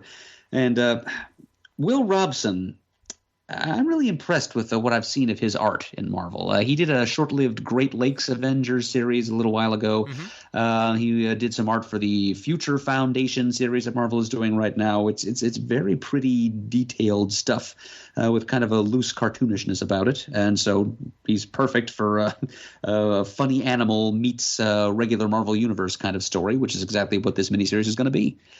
And it's written by Zeb Wells, who has been writing humor-slanted stories for Marvel for over a decade now. That sounds like a plan to me. And obviously, continued prominence for Spider-Ham since the Spider-Verse movie. Oh, yeah. Alas, Poor Venom on page 66. Venom number 21. Venom Island begins here. And it looks like he's lost on an island. He's trapped on an island. So, lost Venom, maybe? Yeah, it's not even the first time that's happened to Venom, actually. Wow. Okay. And there was a period in the early 90s where Spider-Man tricked him onto a desert island and also tricked him into believing that Spider-Man was dead, so that Venom was content to just stay there and live his life and eat coconuts and stuff instead of brains. But then I think Spider-Man had to go and rescue him to deal with Carnage later on. So here, this is basically Venom Island 2. Well, I mean, they at least they call heads coconuts sometimes. So yeah, eat coconuts instead of brains. Sure, it's the same thing. Yeah. I got on page 71 the conclusion of an era. King Thor number 4 of 4, and Jason Aaron bids farewell. It's been a long time coming. And, yep. This was the Thor run that actually got pants to read Thor. Yep. And I am so far behind on this arc that I'm still, I think, pre Jane Foster Thor. But at the same time, I look forward to reading this when I finally sit down and go through the entire saga, because the man crafts a long story better than most, if not anybody. Jason Aaron, he just dives right in there and it's like, all right, I'll be here for all 9. I'm not leaving early. And that's definitely what he's done with the character of Thor. Love to see that kind of stick-to-itiveness in a writer these days. Definitely. Okay, speaking of Jason Aaron, there's more of him on page 75 as his and Ed McGuinness's excellent run on Avengers continues. Thor possessed by a brood alien. Oh boy. Wow, that's a situation. That ain't good. It's even more interesting to me, though, on the next page, the 6th issue of the Jane Foster Valkyrie series. This story is co-written by the Immortal Hulk's Al Ewing, who is a great idea man at Marvel right now. Okay. Heroes of Medicine unite. I'm all in favor of this story. Something focusing on the doctor aspect of Jane Foster's character. She teams up with a bunch of other medically slanted comic book characters, including, of course, Doctor Strange, Night Nurse, and Cardiac. Dr. Eli Wortham, the old he was a vigilante who took on Big Pharma back before it became fashionable to do so, back in the early 90s. So it's a great visual, like a blue and silver costume, kind of reminiscent of the blue of Blue Cross Blue Shield. Mm-hmm. So these characters plus Faiza Hussein and more join forces with Jane Foster for a supernatural medical emergency that will give you heart palpitations. That sounds really cool, and it's a concept that I'd love to see go further. Yes, I completely agree. The medical marvels, they could call them. The marketing writes itself. Either that or the marvels of medicine. Yeah, I like either one. Yep. I've got a mention on 78. Have not read any of it, but I know that Chris spoke highly of it. It's going to be the final issue of Invaders. It's going to just be a 12-issue run for now, as Chip Zdarsky bids farewell to the title, and the title bids farewell along with him. Right. 12 issues is a good run. It's Oh, maxi series length. And the art team, too. Carlos Magno and Butch Geiss. Those are two artists whose work I actually seek out from time to time. Yes, indeed. I've bought the entire series so far. I'm certainly not going to fail to buy number 12. Hell yeah. And the final issue of History of the Marvel Universe is solicited on the very next page, number 6 of 6. That's going to make a heck of a hardcover or trade paperback when it is released. Oh, I think it's going to make a few of each. Probably a deluxe, too. Oh, yeah, one can hope. Yep. Because it's worthy of that treatment. It is excellent. It's exhaustive, and the artwork is terrific, and Mark Waid doesn't miss a beat in his retelling of every significant event in the history and future history of the Marvel Universe. Yep. And in this final issue, no one gets out alive. Absolutely. Because it's taking us to the very end of Marvel Universe existence. Which makes me wonder which end it's going to be.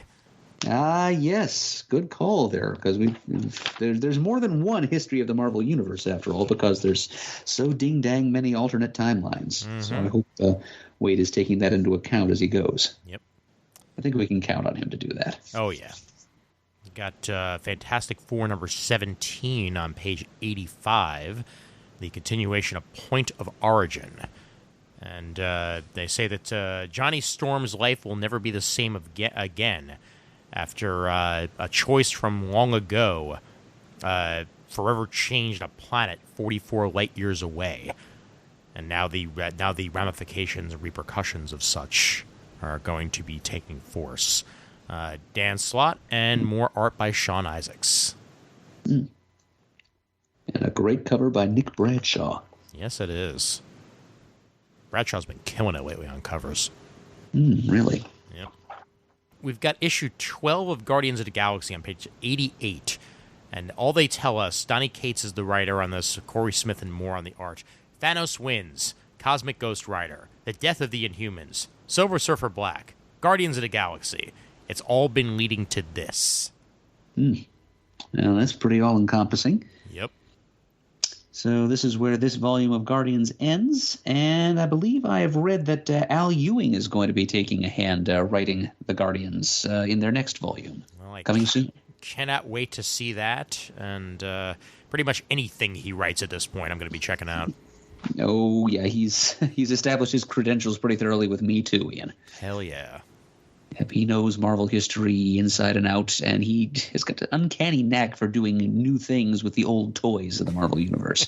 So let's see him take that out into the Marvel cosmos. Yep.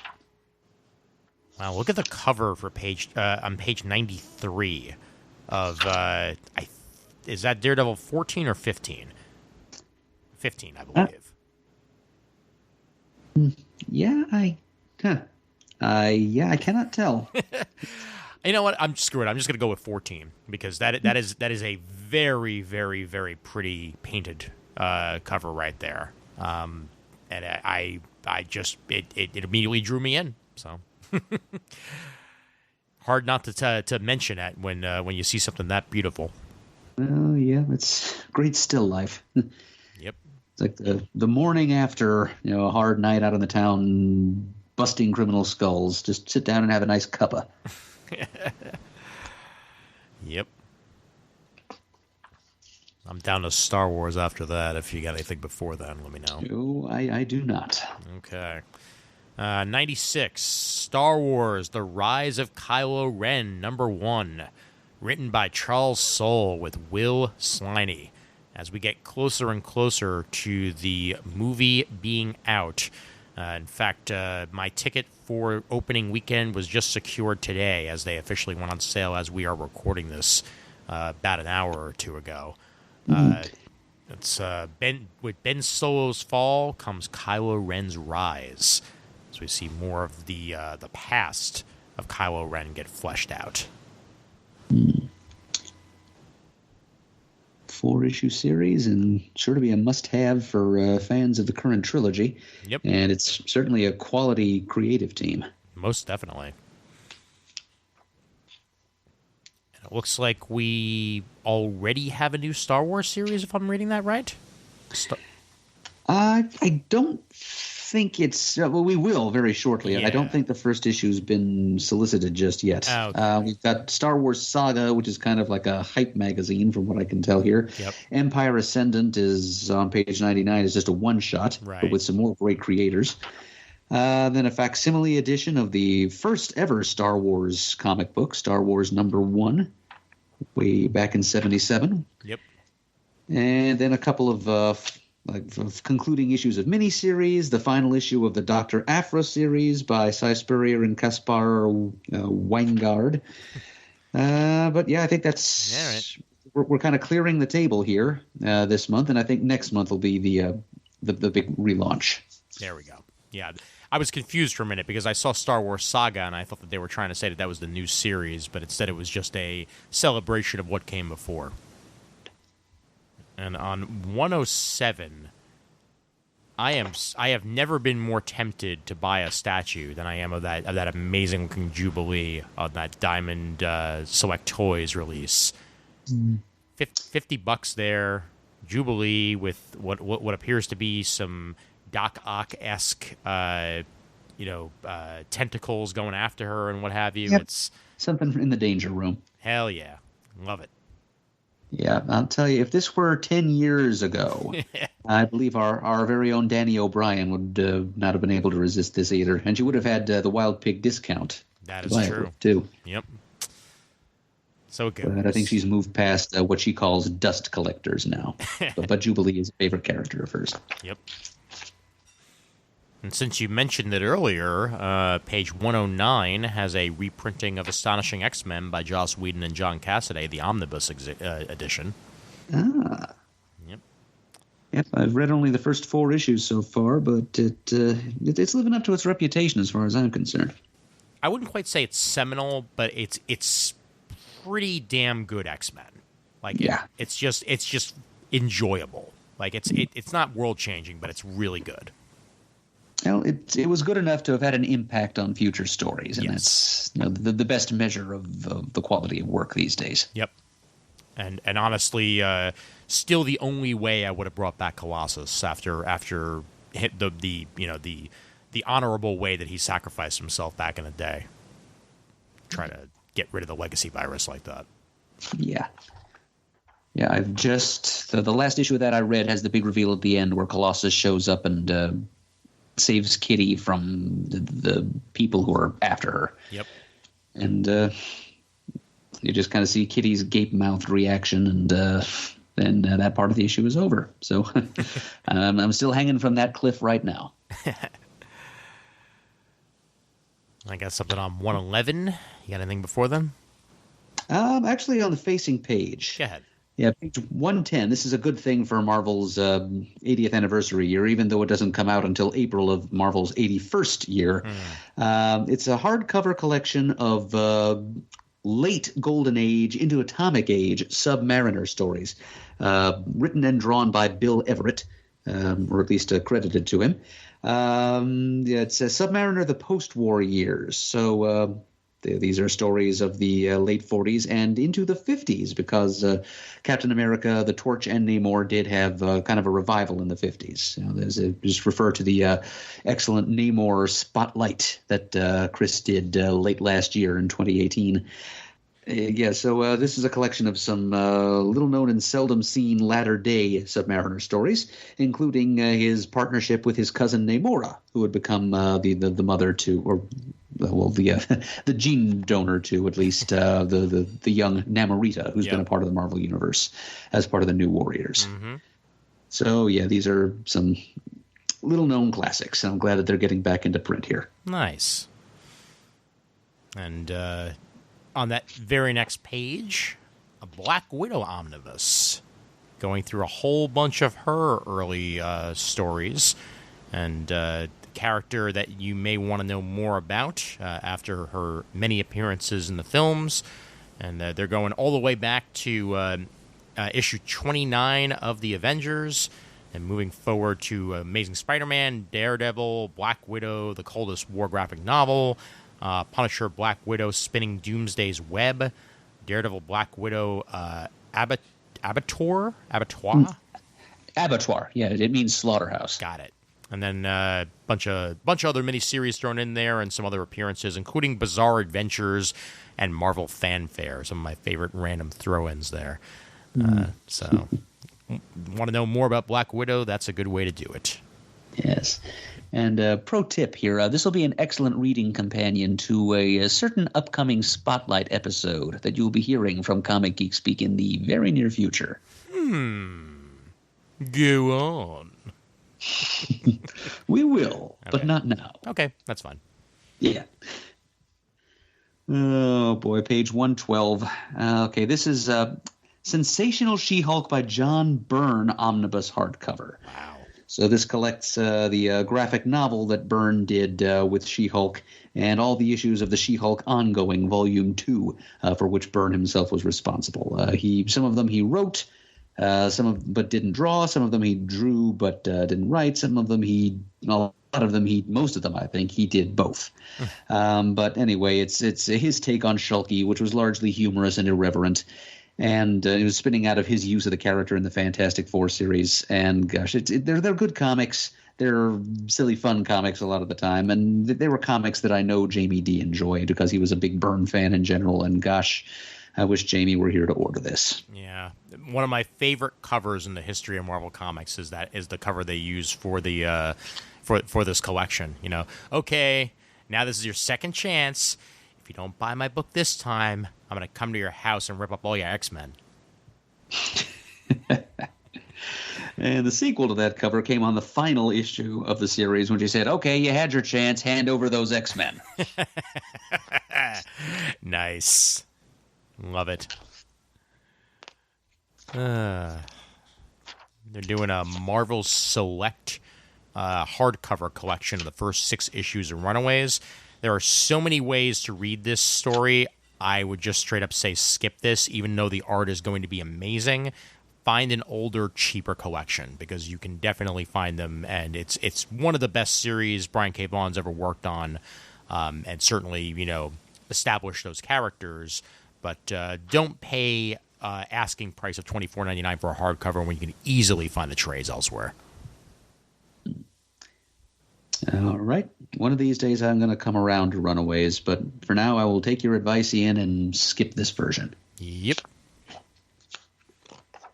A lot of trades of Absolute Carnage stuff. Mm-hmm. Which means for those who are interested. Skip. Right.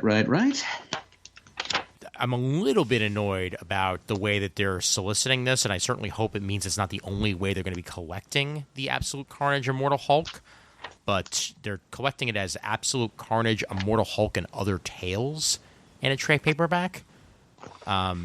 Much rather see it just collected with other Immortal Hulk material, but not the way they chose to do it. Yeah, and I hate to say it, but just going by what I've observed of their practices in the past, I think it's more likely that it's just going to that one shot will be collected here and not with the other Immortal Hulk stuff. Yeah, that's a shame. Online I go. They've convinced me. Online. That'll show them. Yep. All right, on page 137, Invisible Woman trade paperback immediately comes to mind, as it's the collection of Mark Waid and Matea De Luis's miniseries, and it was the first solo miniseries that Invisible Woman ever had all to herself. And that'll be on sale January 2020. Still blows my mind it took this long for that character to get her own solo. I know. Series. It's ridiculous. And that is nearing the end of stuff that I have. But if you got anything else, by all means. Okay, on page 151, we've got as part of the Amazing Spider-Man Epic Collection series of trades, we've got number 25 in that series, Maximum Carnage, the most infamous mega crossovers of the 90s. All boiled down into one nice, neat 432-page package for a mere $39.99. Just a lot of pages of Spider-Man battling Carnage and the whack pack that he assembles around himself to go on a rampage throughout New York City. It classic example of 90s overblown, decompressed storytelling. Oh, you ain't kidding. Yeah. Like that and the Clone Saga together will probably give you 143 issues. All right, I think we can be done with Marvel. Okie dokie. We move on to the rest of the book. All right, and that usually means Dynamite. Yep. Coming first away from Marvel. Well, we've got one of our favorite writers, Dan Abnett, taking a shot at Edgar Rice Burroughs' world of outer space fantasy fiction with a new Dejah Thoris series. And you can find out about that on page 182 through 185. It's Dan Abnett with art by Vasco Georgiev. I am not very familiar with that, but it looks cool. She looks like a nice femme fatale. Yep. She's a warrior queen from outer space, I think is the deal. And then on page 186, we have the series that I mentioned in passing last previews, James Bond #1 by Vita Ayala and Danny Lowe.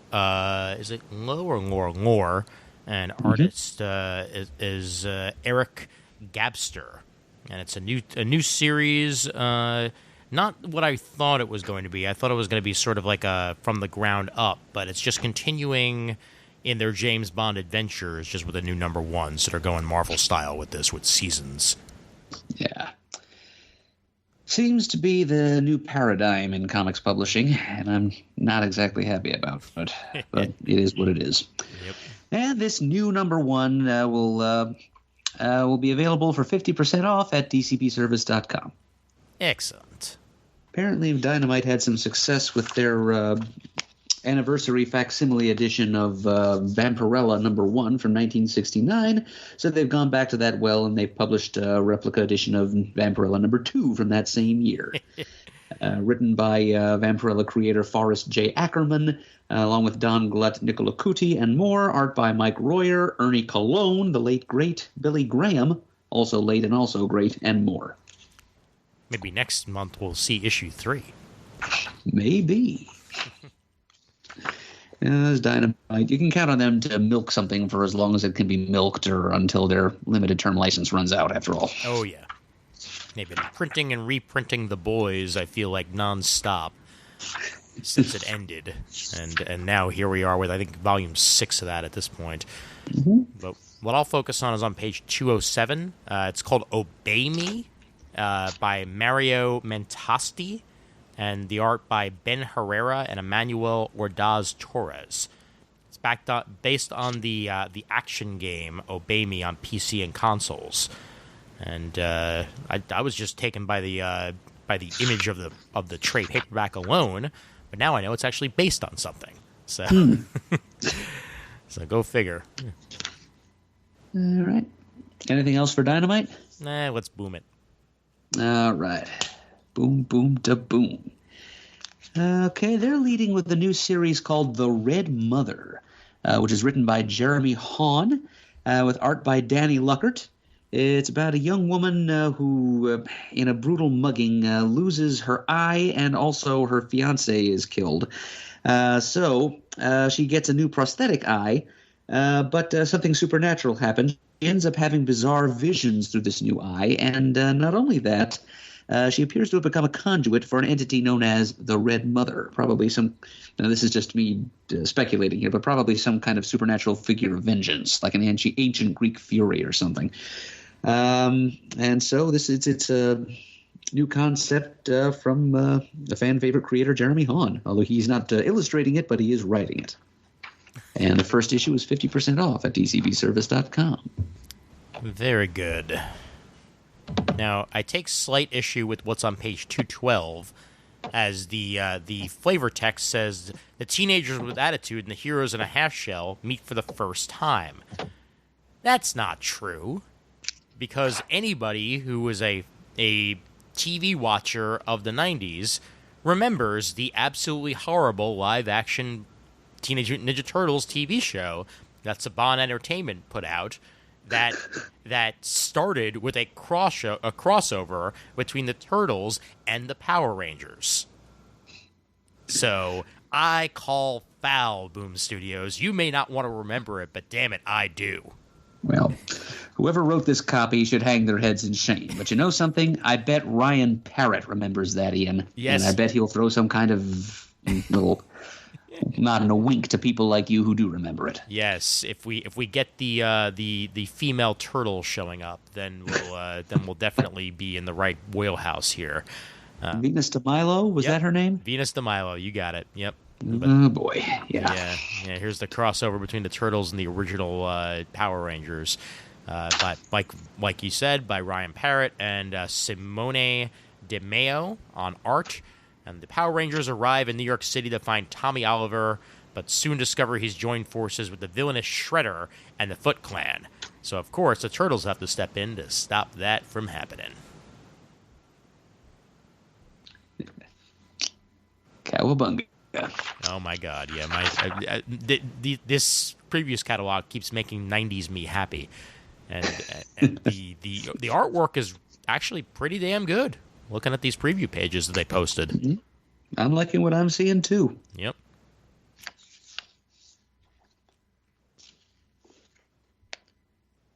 Oh well, just in time for Christmas, coming out on December 18th.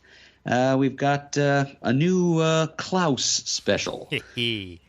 Now, right after I just finished reading the first miniseries, Morrison hits me with this. It's Morrison and his artist collaborator, Dan Mora, who also wrote the original Klaus miniseries.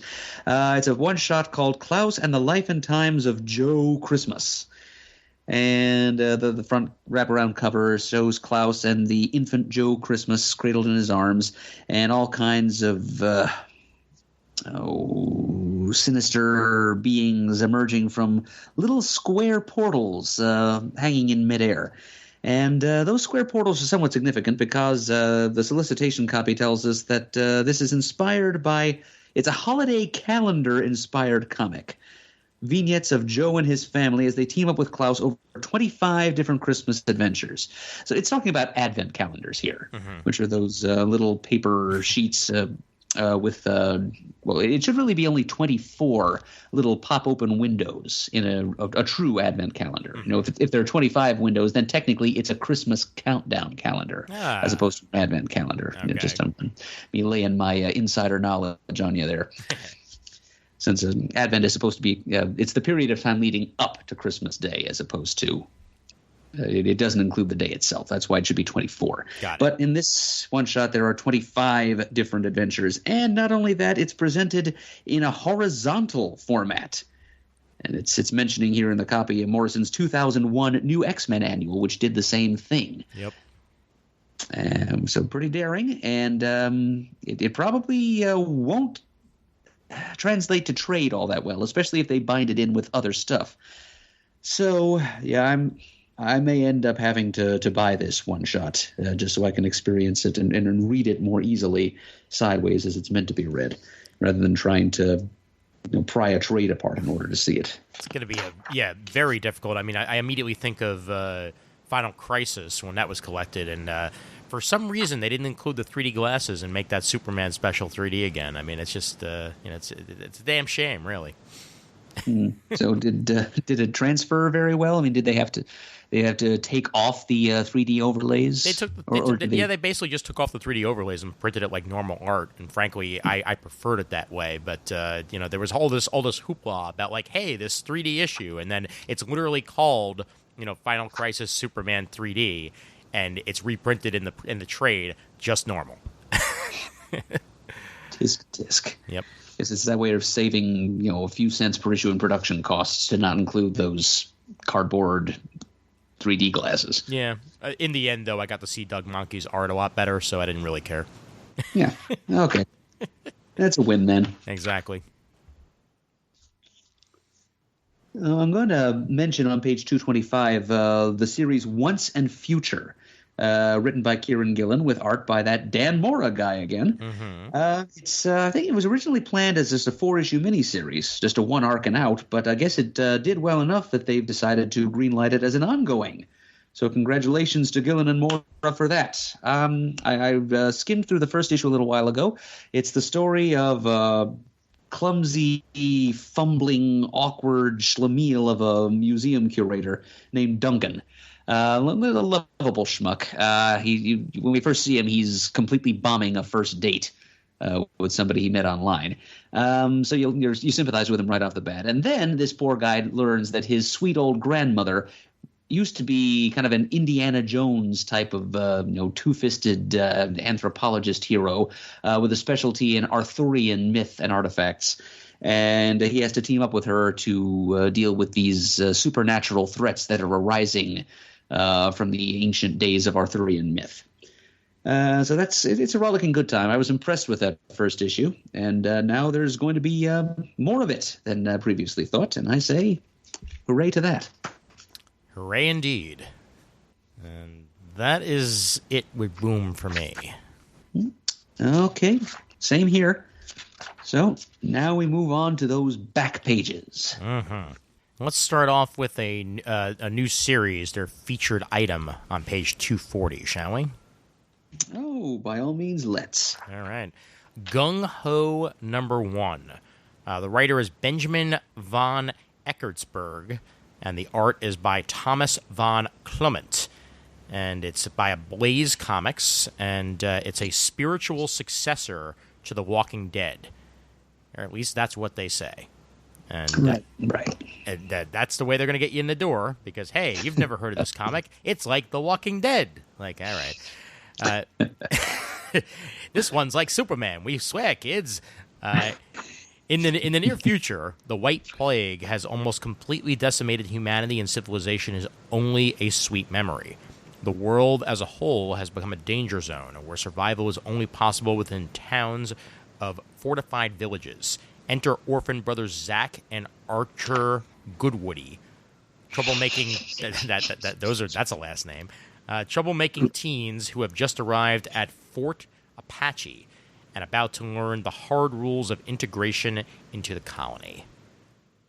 So it sounds like a cool premise and take on the zombie genre. I'm hopefully going to be seeing Zombieland tomorrow, so I'll see how the second movie in that zombie series went. But I dig the premise and I dig the art. So this spiritual successor of Walking Dead might turn out well. Yeah, You hit their marketing strategy right where it lives there, Ian. Yeah. Can't go wrong invoking the name of something people already know and like to get them to try something different. Mm-hmm. They might as well have compared it to Supernatural while they were at it, though, since it involves two brothers who, fight abnormal stuff. That's true. Good point. The Goodwoodies. You're right. That is a name. I wonder if they gave it to them or whether or not that's their actual last name.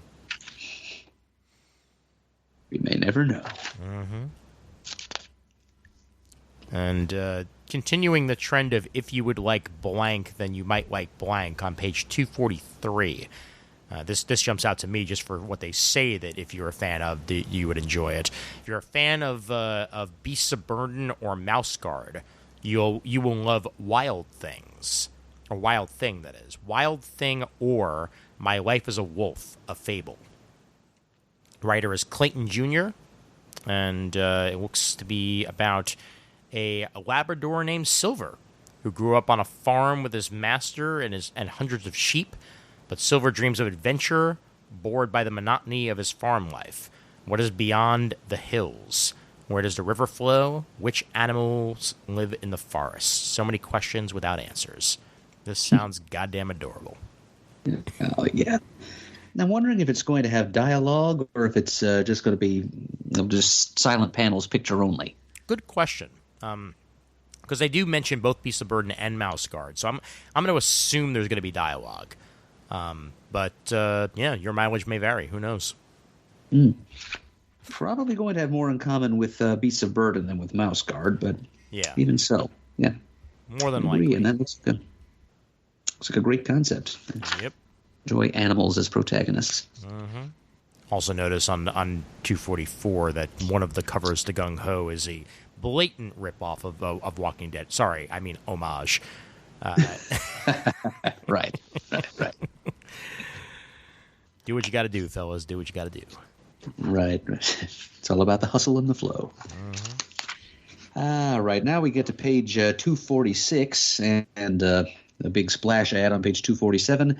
The first trade of Terry Moore's 5 Years, which is this mega jam crossover involving characters from just about all of Terry Moore's major comic works. Strangers in Paradise, all the way up through Motor Girl, and a couple of things in between. All of these characters in a single story, and the first 5 issues of this Terryverse crossover are collected in this trade for $15.99. Nice. Right next to it, a novel set in the Avatar: The Last Airbender universe, all about the Kyoshi Warriors. Yeah, if you want to know more about one of the more interesting bits of Avatar: The Last Airbender and the group of warriors that defended their town and became somewhat major characters in Avatar as time went forward. And you might want to check out F.C. Lee's Avatar: The Last Airbender: The Rise of Kyoshi in hardcover. Ooh, here we go. Action Labs giving me something to talk about. On page 250. Super All right. Mom, Expecting Trouble #1. Expecting trouble. I get it. Uh-huh. It's funny because she's pregnant. Right. Gordon McLean and Carlo Oliveira are the creative team behind this, and superhero Voltra is out to stop her arch nemesis from taking over the planet. There's just one problem. She's pregnant, and he's the father. What? Plus, there are evil monkey clowns involved. Well, I'm sold. Who wouldn't be? We got some like soap opera esque superhero action with evil monkey clowns. Like, come on, just write the check. Come on, take it. Yeah, I'm pretty sure Jamie D would be in just for the monkey clowns alone. Hell yeah. I mean, geez, on the on the main cover, there's a picture of a humanoid elephant wearing a cardigan. And there's a chimp in an adorable circus costume with Fez standing on the elephant man's head. So, yeah, there's a lot going on here. There sure is. I'm down with all of it. It doesn't look like there's anything really new coming out through Aftershock this month. Nope. Ahoy's got the second issue of Dragonfly and Dragonfly Man. Tom Pyre and Peter Krause. Yep. Still a good thing. Yes, it is. I look forward to reading issue 1. And yeah, you're right. They're in mid-storyline and just about everything over there right now. We've got Lady Zorro on page 266. American Mythology putting out a new interpretation on a long-standing character written by Pat Shand, art by Mike Wolfer. Who is Lady Zorro? That is the question. I think I remember reading that Zorro was celebrating a centennial this year. You are correct, actually, as they mention right on the bottom of that page. Oh, okay. That's not where I read it, but it's at least I'm vindicated. Excellent. Thank you for Huzzah. noticing that, Ian. Yep, I almost missed it myself. It's in the very far left bottom corner. Zorro 1919 to 2019, 100th anniversary. So it's not John Carter of Mars, it's Carson of Venus? Apparently. That's a thing. Yeah, but it's no less Burroughs. Yep. All right.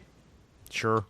He was pretty prolific. He was, bound to plagiarize himself once or twice. Oh, of course. Of course. Now, my favorite part of the previews, me scrolling through pages. And we got a new Vampironica series, a little late for Halloween. New Blood #1 on page 277. Frank Thierry and Michael Morecci. Art and cover by Audrey Mock. It's Veronica, and she's a vampire. So she's Vampironica. Yes, she is. Eat your heart out. Perfect portmanteau. Yep. 900 crossed collections out of Avatar. They have a sale on pretty much every trade paperback they've ever made of everything, it looks like. Not a whole lot of new material either. Nope. It's recycling month at Avatar. Page 292. Enough Space for Everyone Else, a graphic novel. While the sci-fi and space fiction genres, in theory, are about the infinite possibilities promised by outer space in the future, they have become dominated by the same imperialist tropes and narratives, about the same types of characters. Enough Space and Everyone Else aims to reclaim these genres and the notion of infinite possibility, both in what kinds of stories and whose stories can be told in these genres. This collection is curated by J.N. Monk. That sounds pretty cool. A whole bunch of new and interesting sci-fi and space fiction stories to be told within their pages. Yeah. Sounds like they're trying to open space, just to borrow their play on words there, for a more diverse range of voices tell stories. Yep. In science fiction and space fiction. So it's a noble goal. Yes, it is. It's a noble goal that gets 30% off on DCBS as well for $11.19. That's noble of DCBS. All these years later, they're still making Torchwood audio dramas. Go figure.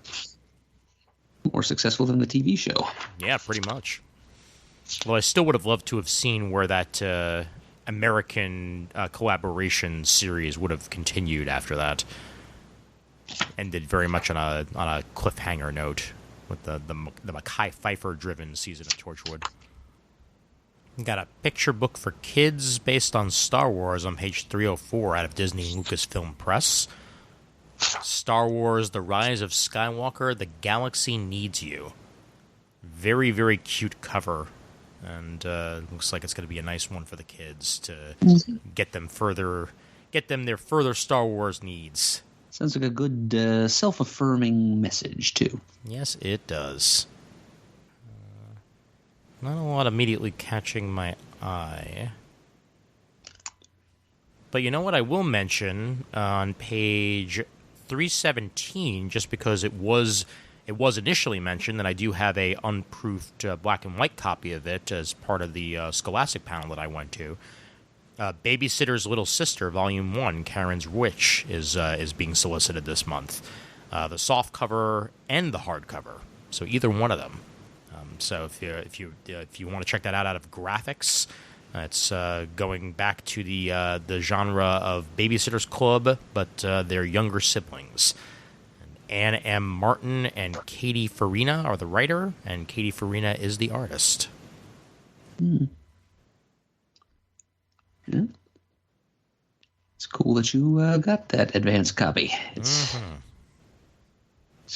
kind of a rush to be able to read something before anyone else can. Ain't that the truth? And since you've landed us on page 317, why don't we bring up something that occurs right below the Babysitters? Yep. From Harper Perennial, it's a new novel by Charles Soule, who is well known to many of us for his comic book writing work. But this is a sci-fi novel he's written. It's called Anyone. It's about a scientist who develops a mind-swapping technology by accident while looking for an Alzheimer's cure. And the dramatic changes that this watershed new technology brings to the world in the course of the next decade or so. That sounds really interesting, actually, and it's nice to see Charles Soule putting out a novel. I remember him mentioning that he was working on this at least once or twice, whether it be on Twitter or elsewhere, and just glad to see Charles Soule's name anywhere, let alone in the world of novels without pictures. Very cool. Yeah, he can get it done with words alone. I'm sure he can. Yes, he can. It's a great concept he's working with, too. Yeah, definitely. So, there was something I just noticed in passing back on 312. Under Fantagraphics, it's something called Comics Ad Men. It's down at the bottom, compiled by Stephen Brower. It's a look at the advertising work of a number of cartoonists better known to us as comics artists. As quite a few people who worked in comics also did work in advertising because that's where the money was. Yep. And so it's some advertising work from people like Jack Davis and Al Capp of Lil Abner fame, Mort Meskin, Ross Andrews, Shelley Moldoff, Neil Adams, Basil Wolverton, Dick Brown of Hagar the Horrible, Hank Ketchum of Dennis the Menace, Dan Clowes, and many more. I think if I remember my Freddie E. Williams history correctly as well, he was he worked in that field before he was a full-time artist. Oh, Freddie Williams did. Yep. Yeah. Yeah. I think if I'm remembering my time spent with him correctly, but that's I mean, it's the next step over from comic art. When you think about it. Yep. Some amazing names in there too. I had no idea that Dan Clowes worked in the field. Go figure. Yeah, it didn't occur to me either, but his style is ably, if somewhat ironically, adaptable to that look. Yeah, this is only 144 pages, but it probably could have been much longer and thicker. So maybe there'll be a Comics Ad Men Volume 2. Maybe there'll be a whole series. That'd be cool. Got the out of Gallery 13. We've got the softcover graphic novel by Alex DeCampi and Victor Santos. Bad Girls. $6 million, 12 hours to get out of Cuba. A gangster's mole, a jazz singer, and a mambo queen all have their reasons to needing to escape the El Eden Casino in Havana. And during a tumultuous New Year's Eve in 1958, when Cuban dictator Barista flees the country and the nation falls to Fidel Castro's communists, they get their chance, thanks to the help of 6 cases filled with stolen dirty money. That is an awesome concept, and I can see the movie already in my head. Oh, yes, so can I. I could practically cast it. Yep. That is a good spotlight there, Ian. That's a great little historical moment for a heist story like this. Yeah, definitely, and I mean on the art side too. I mean, you got Victor Santos on the art, along with the Campy. That's enough to immediately get me in. Let's see what the discount on DCBS is for this sucker. That is $13.99, so you get a solid 30% off of cover price for that one. So, well done.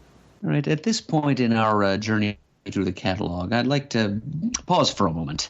Because we've gotten up, or at least I've gotten as far as the M's in the catalog.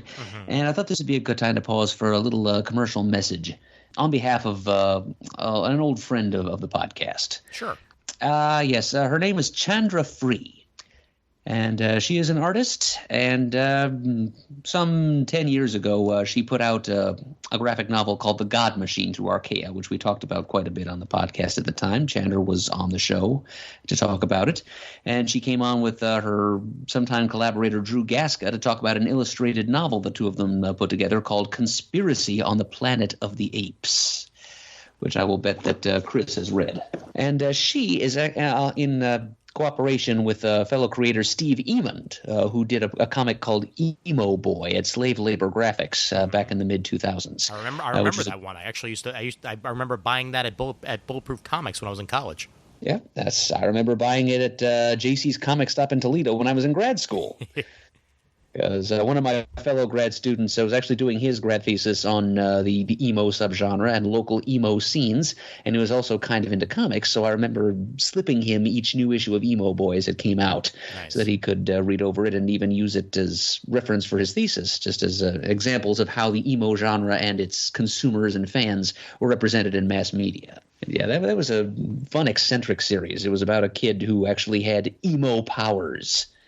He was emo, but when his emo built a critical mass, he could actually alter reality with his mind. It was offbeat stuff. Chandra Free is also known for her offbeat stuff. And so the two of them together are now trying to put together their own publisher to produce offbeat stuff. Stuff of a kind of a dark and unusual nature. Spooky is the key word. They want to call this company Machina Corpse. And they are running a Kickstarter campaign right now to raise funds to start to launch this publishing company as a haven for offbeat, spooky creators like themselves. Let's see a little bit of their mission statement here. Machina Corpse, a spooky comics company, there's that word again, is co-created by Chandra Free and Stephen Emond, and we look to create a new home for our work and others, and to build a community of fellow spooky lovers. Our interests lie in odd, dark, funny, beautiful stories, personal passion projects from creative minds with ideas a little too twisted to publish elsewhere. We want to show there's an audience looking for creator-driven spooky comics. So there you are. And so they're thinking it's not horror comics so much as just faintly macabre type stuff. I think like in the vein of Tim Burton or the Addams Family or Jonan Vasquez, lots of grinning skulls and curly-winged bats, things of that nature. If that sounds like your cup of tea, please do go to Kickstarter.com and do a search for Machina. That's Machina Corpse. It's probably going to be more like 4 or 5 days left by the time you hear this, but right now they're only about $2,000 shy of their goal. So if you'd like to see a stronger presence for spooky comics in the contemporary marketplace, give them your support. Chandra, at least, has been a friend of the show in the past, and we like to show her a little love when we can. Yep. Chandra's good people, and spent many a New York Comic Con with her when Comfort and Adam used to come in, and yeah, no, definitely go ahead and bring her whatever support you can. Love to see this publisher go forward. And you know what? She used to live next door to Doc Hammer of the Venture Brothers.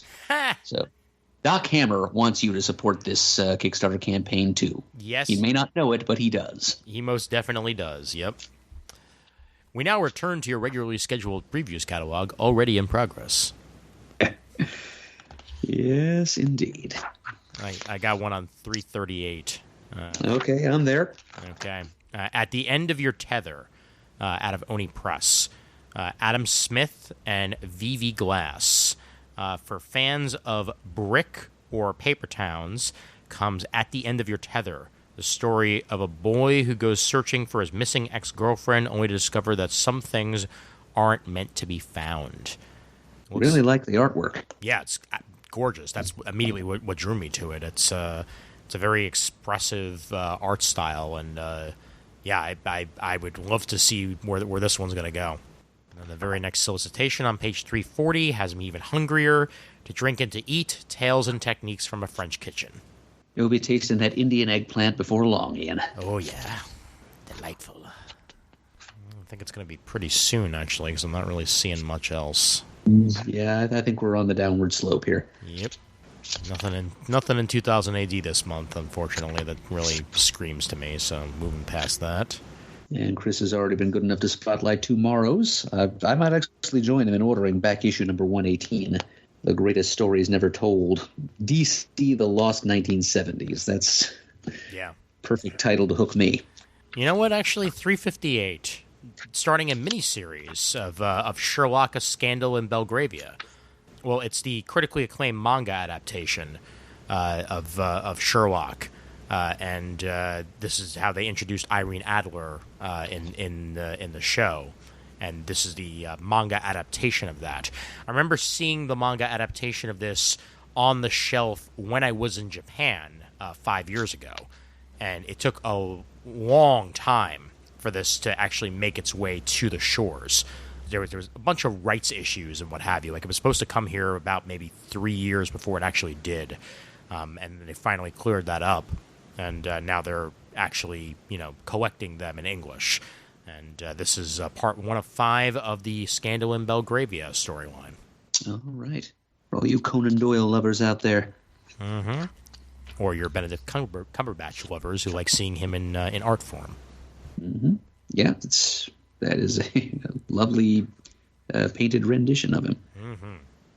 Mm-hmm. Under the heading of Valiant, page 369, I'm kind of excited for this. The Return of the Visitor, who's a character I remember from the late 90s incarnation of, well, maybe I'm misremembering. It might have been more like mid. I think it was close to the end of the first incarnation of Valiant.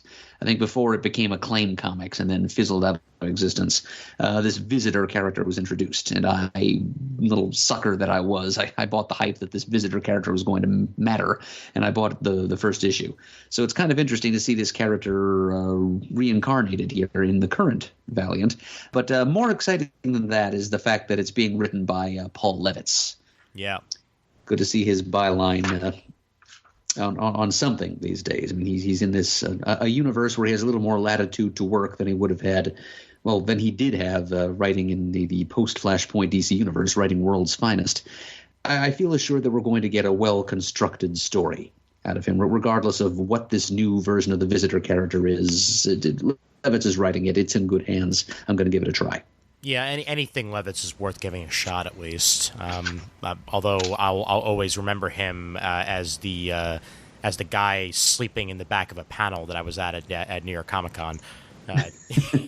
Found a half full panel room and he was about 3/4 of the way to the back, spread out amongst 2 seats. And I'm like, you know what, Levitz? Sometimes you just got to take a cat nap. I respect that.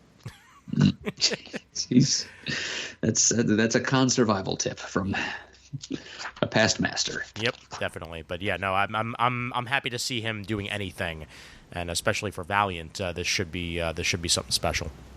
I got under 276 under Vault. Christopher Sabella and Jen Hickman putting out Test. Aleph Null is a lot of things: orphan, human, guinea pig, body hacker, hardcore future junkie, and corporate asset. But now Aleph is on the run from their old wife in search of a mythical Midwestern town named Laurelwood, where they're marketing the future with tech that can't possibly exist for decades. That's intriguing. And immediately gets me sold. Yep, and Warren Ellis seems to dig it too. Yep. There's his little endorsement blurb on that same page. Mm-hmm. This is what you want, he says. Listen to the man. Yes. There's one man who knows what you want. It's Warren Ellis. Ready? He's down with the kids. He is. I am going to find me some manga. All right. And I am going to stand by and listen as you find you some manga. Okay. Got the, this is a featured item on page 398. The Rose of Versailles, Volume 1 hardcover. Out of Udon. So they're, what Udon Entertainment is everything. They're manga, they're American comics, they're whatever they want to be. And this time around, it's The Rose of Versailles. Oscar Francois de Gériès is a young noblewoman raised as a son by her father.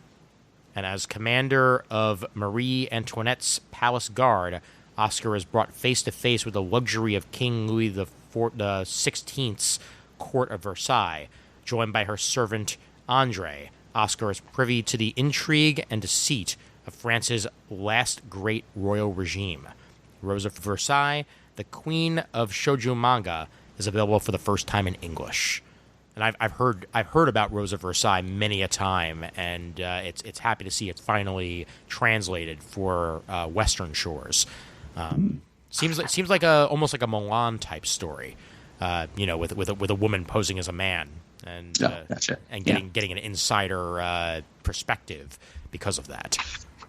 So here's the first hardcover in that collection. All right. Sounds like a seminal bit of shoujo manga making its way to these shores for the first time. That's something to crow about. Yes, it is. And then for something completely different, Viz Media on page 401.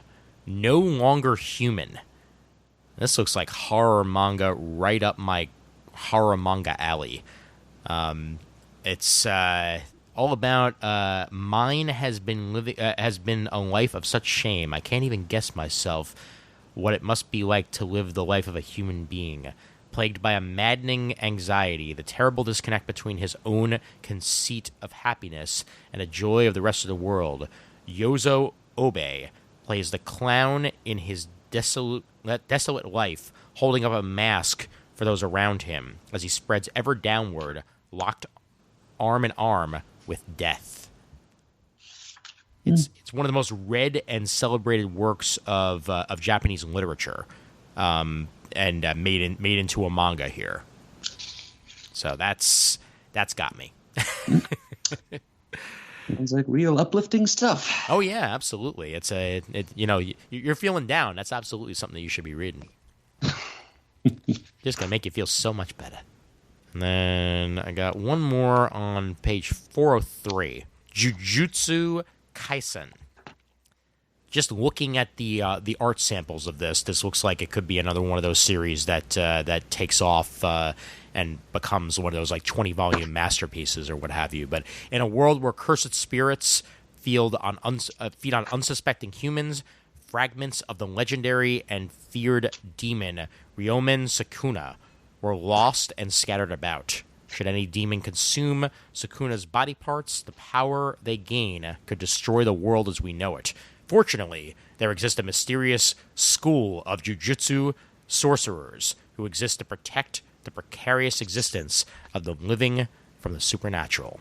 Who are you going to call? Jujutsu.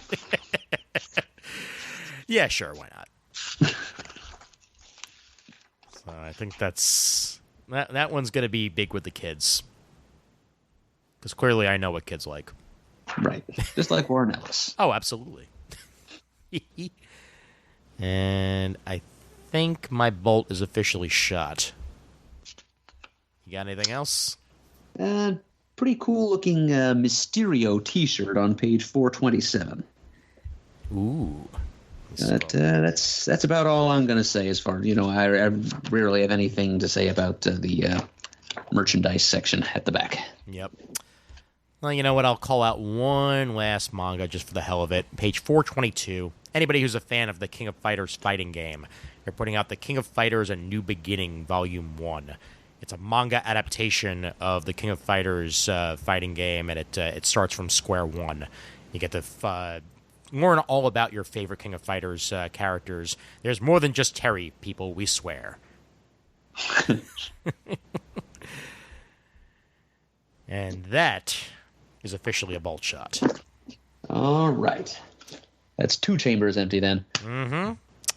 And of course, remind folks where they can get all this great stuff.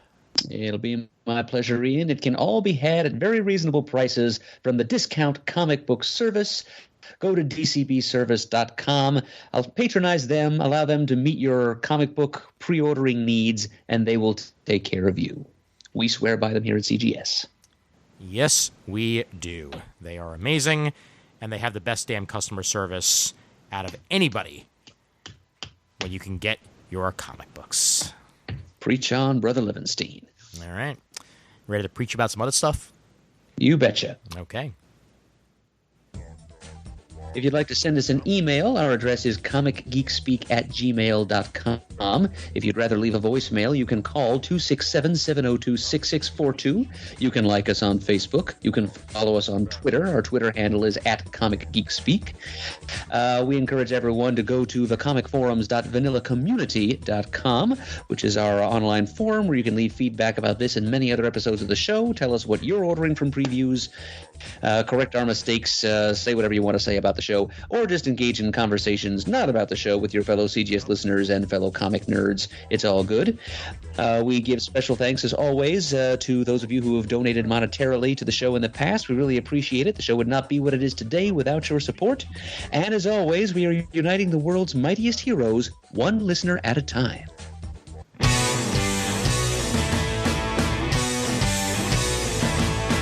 got it on Wednesday, and you was psyched about it going to the bar. laser beams, opinions like the seasons on everything you read in comics, movies, games, toys, artists, comic geek speak, comic geek speak, comic geek speak, comic geek speak, comic geek, uniting the world's mightiest heroes. This is